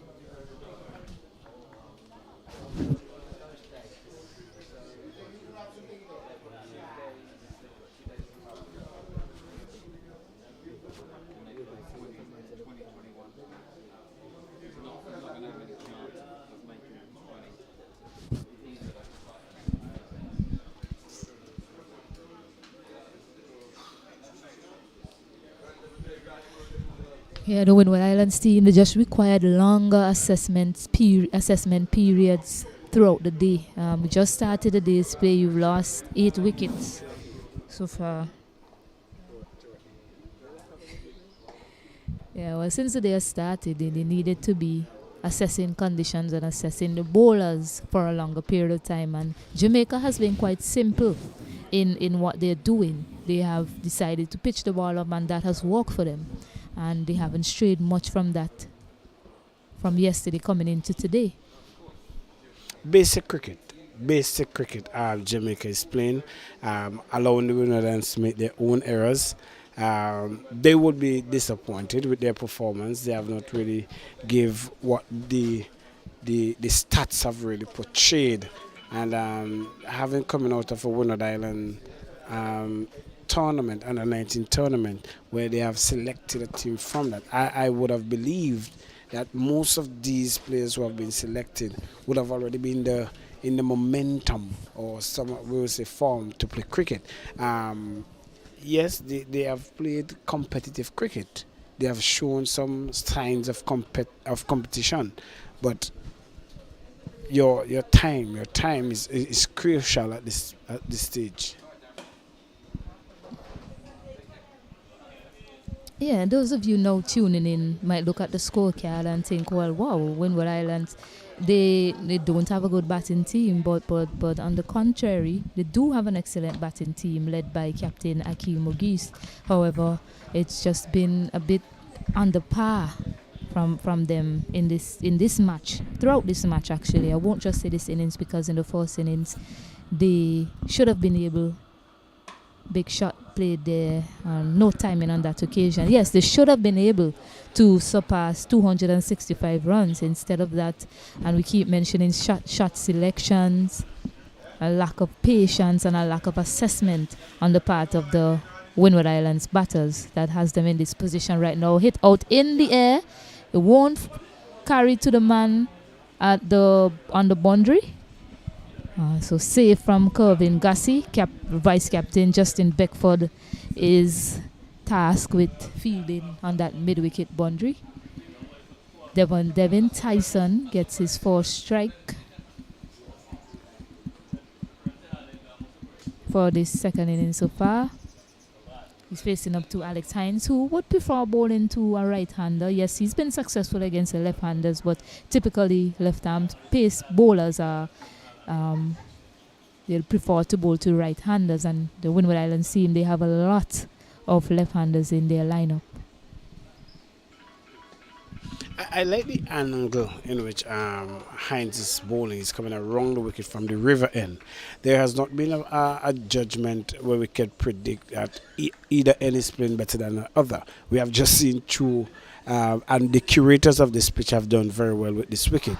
It's one of those caught on the crease. That looked dead in front there as Devin Tyson opted to play back to a quicker delivery from Alex Hines on this occasion, and it looks straighter as well. 9 wickets down now, Team Windward Islands, and oh my goodness, Kaznel, this is not where we thought this day was headed. 9 wickets down, 98 runs on the board. I was just about to comment on the angle in which Hines is bowling. He comes around the wicket. It would have clearly brought the LBW decision much easier for him. And had I waited a minute, I would have spoken that, or had I spoken a bit faster, because clearly Devin is not a person of much confidence, and there you see him playing back to a delivery to Hines that was chopped right in front. Yes, and that was the last ball of the over. The score is 98 for 9. Windward Islands, they require 225 more for victory. Jamaica, they required a 1 wicket. Well, 1 more wicket to fall. Walker, captain, will take battle. Bascom comes to the crease. They have done very well in terms of patience at the wicket. Someone's beaten. Sanjay Walker. The only thing that's a bit painful, if you're a Jamaican fan at this moment, is the young man Ryan Edwards. He worked so hard for his team, and he just needed 1 wicket to get to 5, to get a 5-wicket haul. But he has other games to play. So he should be looking to continue his good form for his team. But he bowled excellently for Jamaica. He really set things up for them yesterday as well as early this morning. So terrific stuff from the young man. Sanjay Walker is going to continue. Unfortunately, Edwards may not be able to bowl soon. Big shot down the ground. But there's a fielder there. What I agree with you 100%. Edward was the one who really set up this game for the Jamaicans. Don't take it away from the 100 with Weatherborn. Yes, but the hostility in which Edwards got to the Windward Island batsmen, it never gave them a time to settle. Whatever slot of spell he had, he bowled 100%. He gave his heart out for Jamaica, and that's what you will want. That's what you will want from your bowlers. You came here to play cricket, and your hair do not come here to lime. This is business time, and show that you're known for business. Yes, and not just hostility, simplicity, and that was key. He found that full line and length, and that's what he worked with throughout the innings, basically. He didn't try to do a lot. He didn't deviate from his plan. They had a plan, Jamaica. You could see that from when they came out yesterday. They had a plan, and they stuck to it. Because Ethan Gibson, after the delivery, I'll continue. Short, but too high. Yes, Ethan Gibson he recognized the plan and he tried. He tried to basically fight fire with fire. He was attacking the fuller pitch deliveries, but Jamaica and Ray and Edwards, they stuck to their plans and he kept bowling that fuller line and it proved to be successful for him. So brilliant stuff from Ray and Edwards and Team Jamaica. 99 for 9. If you have just turned on your television screen or whatever you're listening from, you're seeing 99 for 9, and that is so correct. And another point to highlight for the viewers is that at no point, Stacey, we saw swing on this ball. So clearly, this swing wasn't something that they had to negotiate with. It was simple. If he wasn't swinging all the up, Edwards realized that and he went straight, full and straight. Yeah, big shot from Corvin Gassi. It'll just be one. And yes, as a bowler, and I keep talking about these bowlers, they being young and learning their craft. As a bowler, a fast bowler, when you just come out to bowl in a test game, the red ball game, the first thing you usually look for is swing. When you don't find any swing or seam, the next best thing to go to is probably keeping a steady line and length and hoping to play under patience of the batters and then start working on your variations. And that is what Ray and Edwards did so well. He found something that was working for him and he stuck to it. So credit to him and his process and the team. The score is now 100 for 9, but it was set up brilliantly by Ray and Edwards. And Sherwin Thomas, credit to him as well. He also employed a full line and length until bit too high, just some movement over, some turn and bounce on that occasion, some inward movement from the spinner, the left arm spinner, beating Solomon Bascom there on that occasion, but just too high. Yeah, I think that was the arm ball, the one that came in the angle, and clearly Solomon looking for that ball to turn away from him.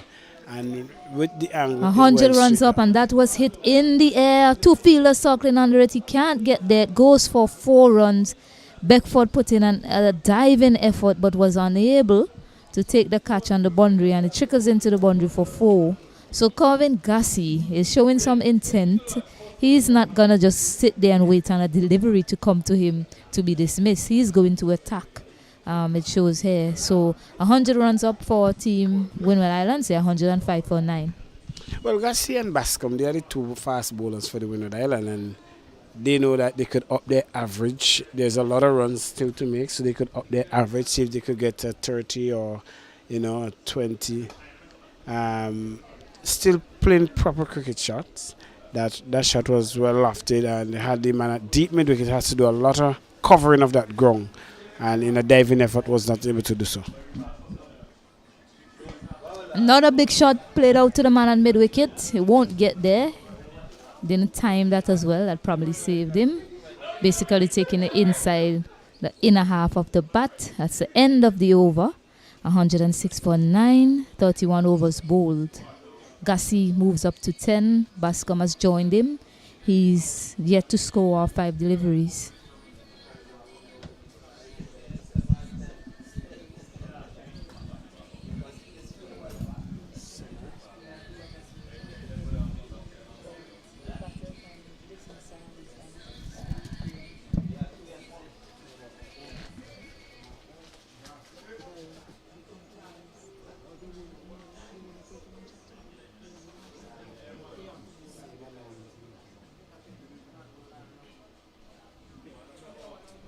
And Ryan Edwards, as I was speaking about the young man and how spectacular he bowled yesterday into today, the captain has decided to give him hopefully last honours and pick up his 5-wicket haul.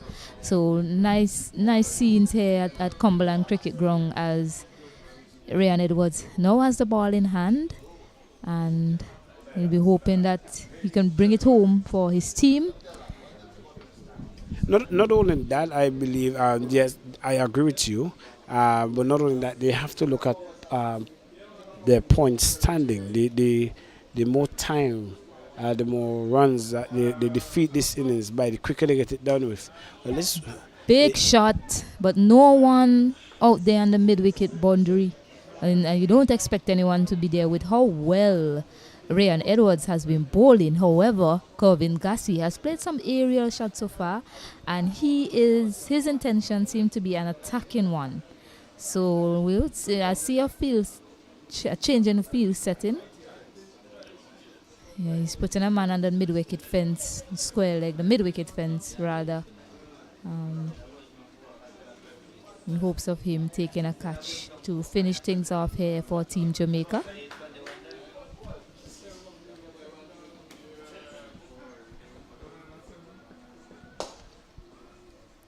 Yes, and there he goes again, continuing with that full length, full pitch delivery, and that has been why that's why he's been so successful, Kazanem.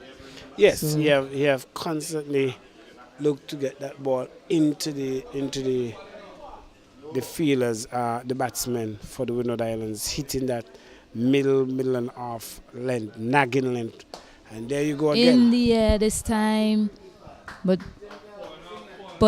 placed perfectly by Corvin Gassi as he gets that in between the man at mid-wicket and the man at long on, and he is showing that he has some shots in his armory, and he is going to show them off here, Kaznel.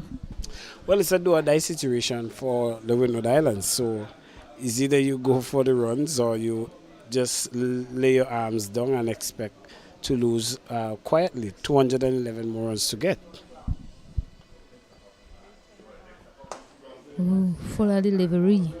Not getting to the pitch of that one as he would have liked, and his bat face turned as well. Played a correct shot on that occasion. A straight to bat face may have been what was required on that occasion from Corvin Gassi. So some attacking intention showed here by the young man. Yeah, and Walker, being a captain, has to be very patient and don't get too carried away by this attack now by Gassi. They are far away from the runs that are required. So that's how he will play now. Just be patient. Yes, well, he's decided to plug that gap where Corvin Gassi picked up 4 previously. So we now have 3 men on the onside boundary. They're coming in now as Solomon Bascom is on strike, who has shown that he has a good, he's very good at defending.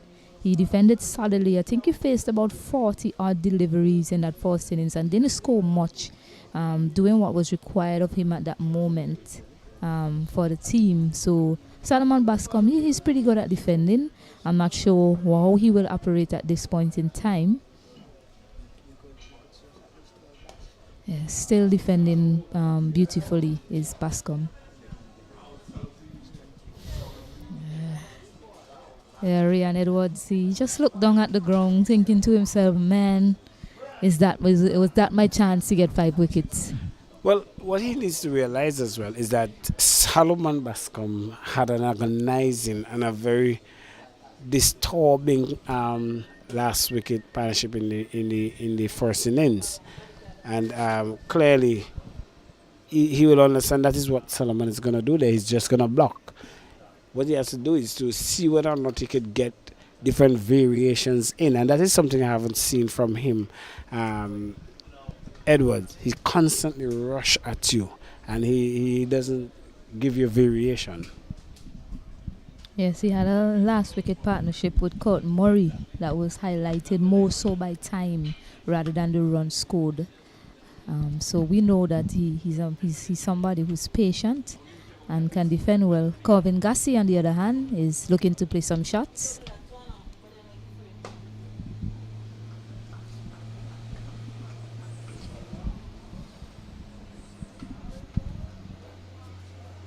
I think it's the right thing from Walker to spread the field because the chance seems to be coming in the air from Gassi. Hit along the ground this time. They come back for 2. This can be tight. Oh, the return was not. Not a clean pickup from the keeper, and that would have been the end of Gassi. Unfortunately, a little bit of bad bounce on that occasion, and it just spun away from keeper Jose Northover.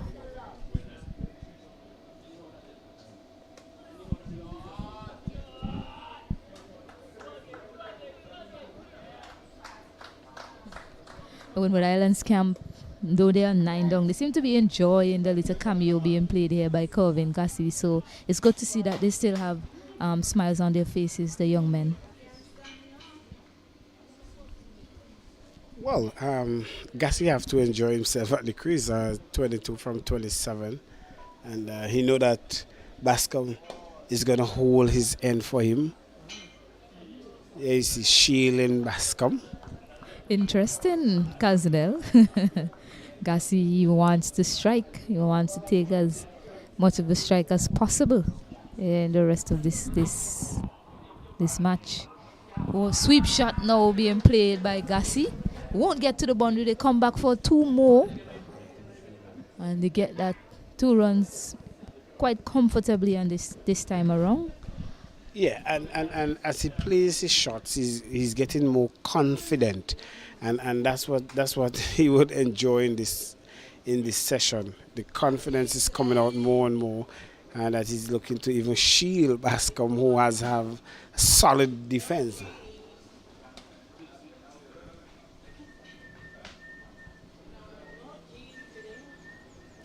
So end of the over is 119 for 9.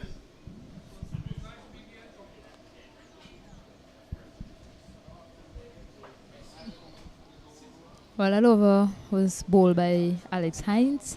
Ryan Edwards has another shot to pick up 5 wickets for his team. A game within a game here at the Cumberland Cricket Ground. So he's now presented with another opportunity to get a 5-wicket haul, and it will be well deserved by the young man who has bowled with his heart for Team Jamaica. So he'll be bowling to Solomon Bascom, who has been very solid in his defense so far. But Calvin Gassi, he'll be looking to get on strike by the way he's batting. Saw him shielding Bascom in that last over. And now Bascom is on strike now to Ryan Edwards. So look out for the quick single, Jamaica.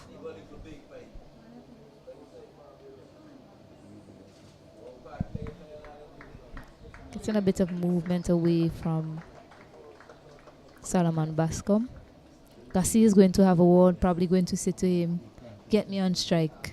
I'm liking what's happening out here, and I want to continue batting for my team. What do you think the mindset of these youngsters are in the middle, especially Gassi, given the way he's gone about things? What do you think his mindset is at this moment? Still in a position to win the game or just have fun? Carry up his average. I'd see if he could get a 50 out of this, or by extension 100. I highly, and this is my personal opinion, I highly disbelieve that he's thinking about the possibility of Windward Island being going on to win this game, and that's my personal opinion. But he just wants to play his style of cricket. You know, Calcinel, as cricketers and as sports people, we have a never say die attitude. We are not too bothered about the phase of the game when we're out there and we're in a position to do something spectacular for our team.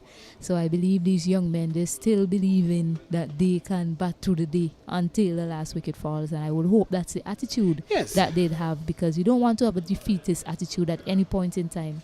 You're looking still to do as best as you can. And if your best might help you draw the game or by some miracle win the game, that's what they should be aiming for. Of course, at the position it is in right now, it seems highly improbable. Stacey. But we do speak about things not being impossible, Kaznel. Yes, and I support your statement. I support your diplomatic speech. I am not ever going to advocate that they should have any sort of negative thoughts in their head, or they should have any sort of disbelief that they could win this game. But I am sure, and let's face the reality. Yes, yes. The reality of the situation. At some point, maybe a ill shot gonna take place. Yes, they could get close to the total. But Gassi should be looking at first getting a 50 and maybe then getting a 100, if that is his possibility.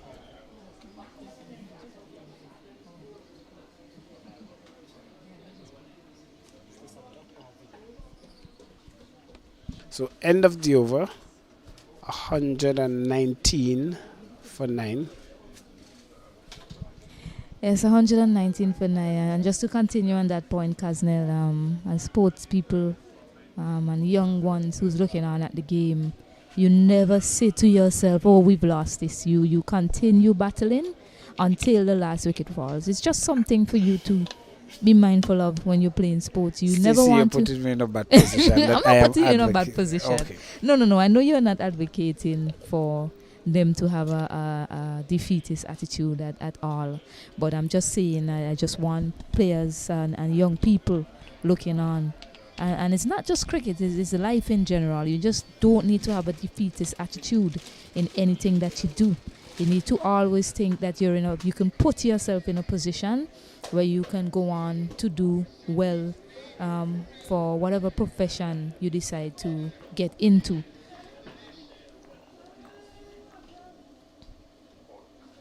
Some turn and bounce there from Johnson, who's now been introduced into the attack. Yes, it looks quite imminent that Jamaica is going to take a victory in this game as it stands, but never give up. That's just my that's just what I want to say. Yes, continue to be resilient as long as you can. Scores 119 for 9. Well, I am looking forward for Gassi to make a 50. He's on 24 from 32.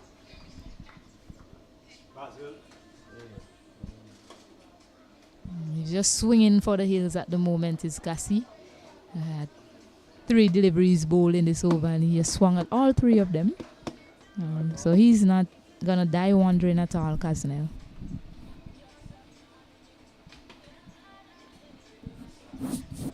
Swing again, this time driven through the covers. They look for 2. Might be a bad decision. The throw isn't strong enough. And Solomon Bascom makes it back for 2 runs. Well, 2 was always on the cards. But I think it was a late decision whether or not to come back for the second run.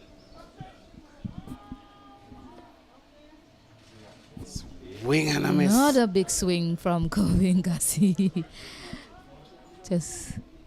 I'm wondering if Corwin Gassi realized that this is the 5th ball of the over. If you're just looking to somewhat take most of the attack. I think Jamaica's captain might... he should look into putting somebody at the 3rd man area. Oh, he's been bowled. That was such an anticlimactic end to proceedings. I didn't even realize that the young man was bowled. There was no reaction at all from Team Jamaica. I was just talking about putting someone in at the 3rd man position for that edge from the way Gassi is swinging. But Jordan decides he's just going to bowl it on the stump. And he picked up the final wicket for Team Jamaica. And Jamaica's team has turned out to be the successor in this game, winning by 201 runs. Brilliant stuff from Team Jamaica. Well, a comprehensive defeat there for the Windward Islands. And they have to go back to the drawing board and see where they have lost it. And Jamaica, who have played excellent cricket from the first innings, they have dominated this game. And they have shown that they have played the better cricket at all stages of the game, and they got the best of it. And I am certain that this was the writing on the wall when Wedderburn and Roy really took that partnership and took that game away from the Windward Islands in the first innings on the first day? Yes, let me just give you a brief overview and what has gone on the 3 days so far. Windward Islands won the toss. They sent Jamaica in to bat. Jamaica was in some early trouble. Solomon Bascom picked up 4 wickets in that innings. However, Wedderburn scored a brilliant 100 to dig Jamaica out of trouble, taking them to 265 runs. In reply, Windward Islands, they made 172 all out. Captain Akeem Ogis, he looked excellent again with the bat. However, he was able to convert, scoring just 66. He was supported by Ethan Gibson, who scored 37, if I can recall. Moving along to, well, they were bowled out for 172. Jamaica then, in reply, made 229. They had a lead of 93 runs in that second innings for them, scoring 229 for 5, putting on a mammoth total of 323 for Team Windward Islands to chase down Team Windward Islands on the eve. Well, 5 wickets to be bowled on the second day to Team Windward Islands. They found themselves 29 for 2 when Jamaica picking up that important wicket of Akeem Ogis, and I continue to stress on the importance of that wicket because that brought more life into Jamaica at the end of day 2. Here today on day 3, Team Windward Islands, they are all out for 122.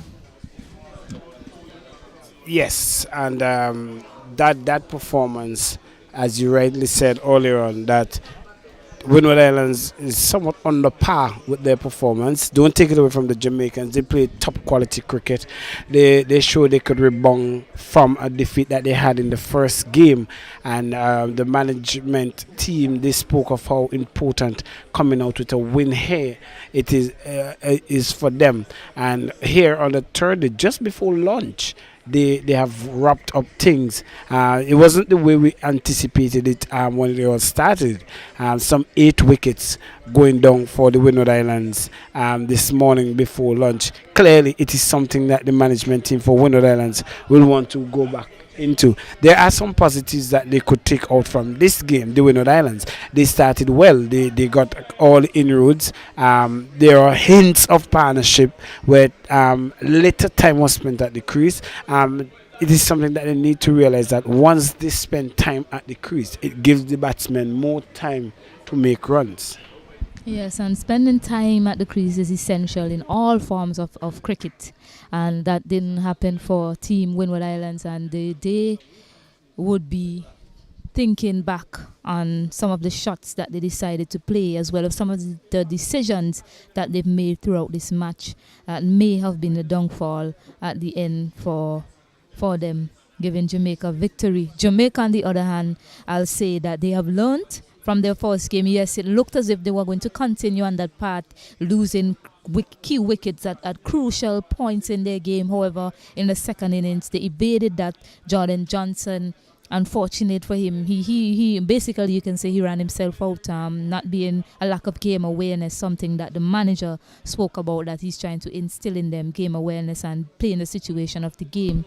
They did better in that second innings, and Jordan Johnson, he scored a brilliant 82, and he was supported again by Wedderburn, who was able to follow up his first innings and score 52 for his team, which is something that I've also been stressing on, being able to show your class in another innings and another match, not just that one special innings. Be able to carry your form throughout the tournament and stamp your authority. So excellent knock from Wedderburn. I must mention the young man again. And then on to Ray and Edwards, who bowled spectacular for his team. The young man was simplistic and patient in his execution. So all in all, a spectacular all-round performance from Team Jamaica. Yes, highlighting the positive for the Windward Islands again. We see that the bowlers for the Windward Islands, they know what they're about. They know what they need to do. And they just need to just carry it all a bit longer. I keep stressing on the patience and the time at the crease and the time. There were dull moments in the bowling of the Windward Islands when they were in the field. And you see that they got very...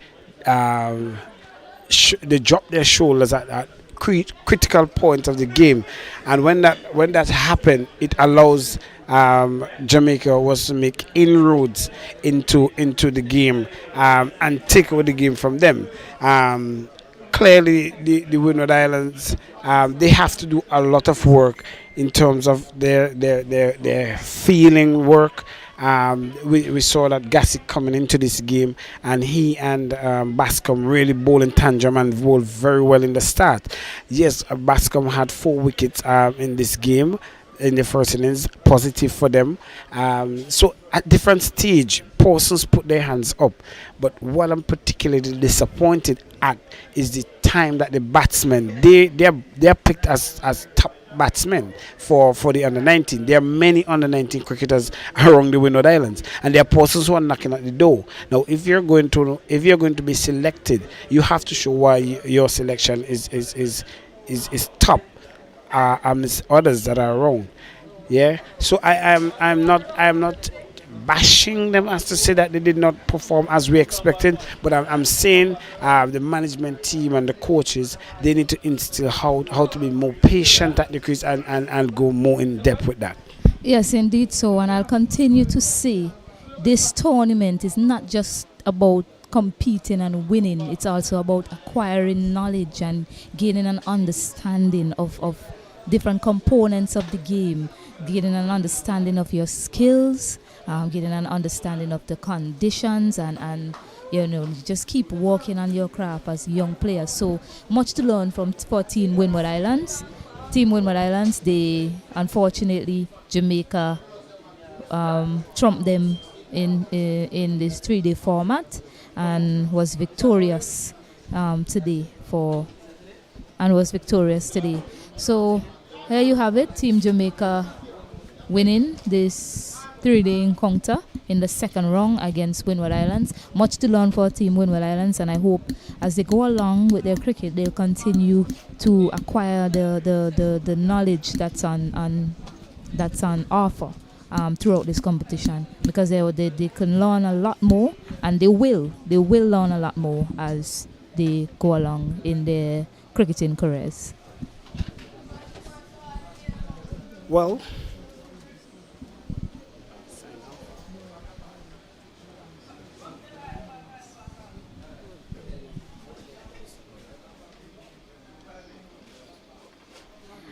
at this point, we'll take a short break, and when we come back, we'll give you the scorecard for the Windward Islands team, the scorecard for the 3rd day, and give you an update on the game that's being played at Annisville. So a very short break, about a minute or two, so don't go anywhere, ladies and gentlemen.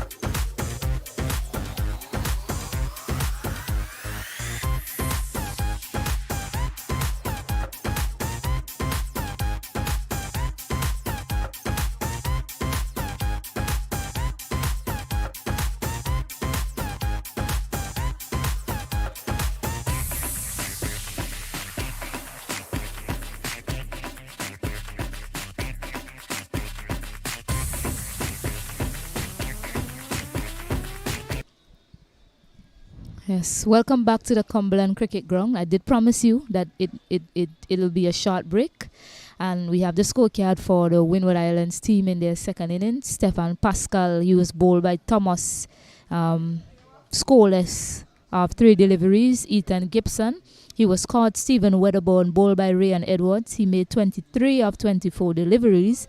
Akeem O'Geese, he was bowled by Edwards, he made 16 of 10.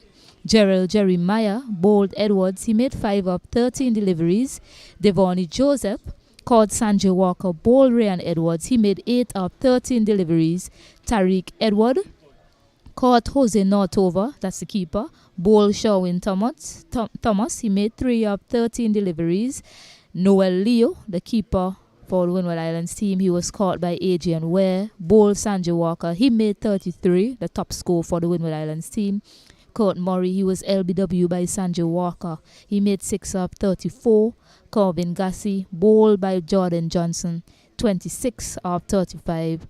Devin Tyson, LBW Alex Hines, without scoring, and Salomon Bascom was not out without scoring on 12.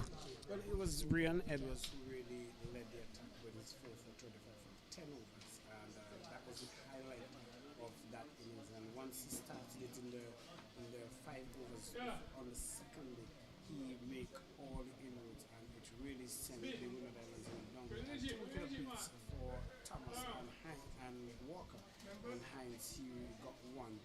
And that was the story there for the Windward Islands. Nothing much to debate on. And as we continue to stress, very disappointed on the back performance by the Windward Islands.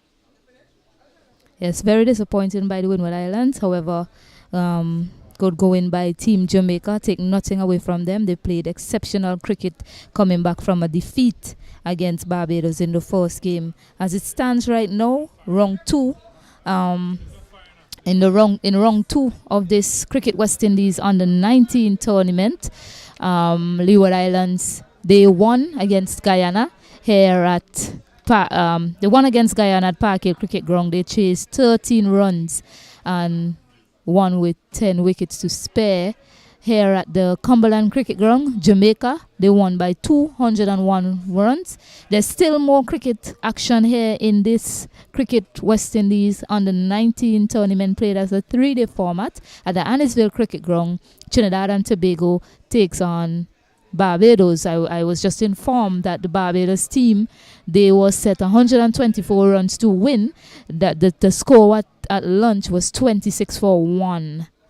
In that match. So when you're done here, you can tune into that game. They're currently on a lunch break, so you can tune into that game for more cricket action. But just to tell you what's coming up, the teams, they'll take a 2-day break, and then we go on to round 3, and that will start on Saturday at the Annisville Cricket Ground. Jamaica will take on Guyana. At the Park Hill Cricket Ground, Windward Islands take on Barbados, and the Leeward Islands versus Trinidad and Tobago at the Cumberland Cricket Ground. All games will be starting at 10 o'clock. Kaznell Morris and Kenroy Martin, thanks to them for joining me in the commentary booth. I am Stacey Ann Adams. I'll be at the Annisville Cricket Ground where Jamaica take on Guyana. I'll just repeat the games for you. At the Park Hill Cricket Ground, Windward Islands play Barbados. At the Cumberland Cricket Ground, Leeward Islands play Trinidad and Tobago. So thank you so much for tuning in, and we'll be back here in 2 days. Thank you very much.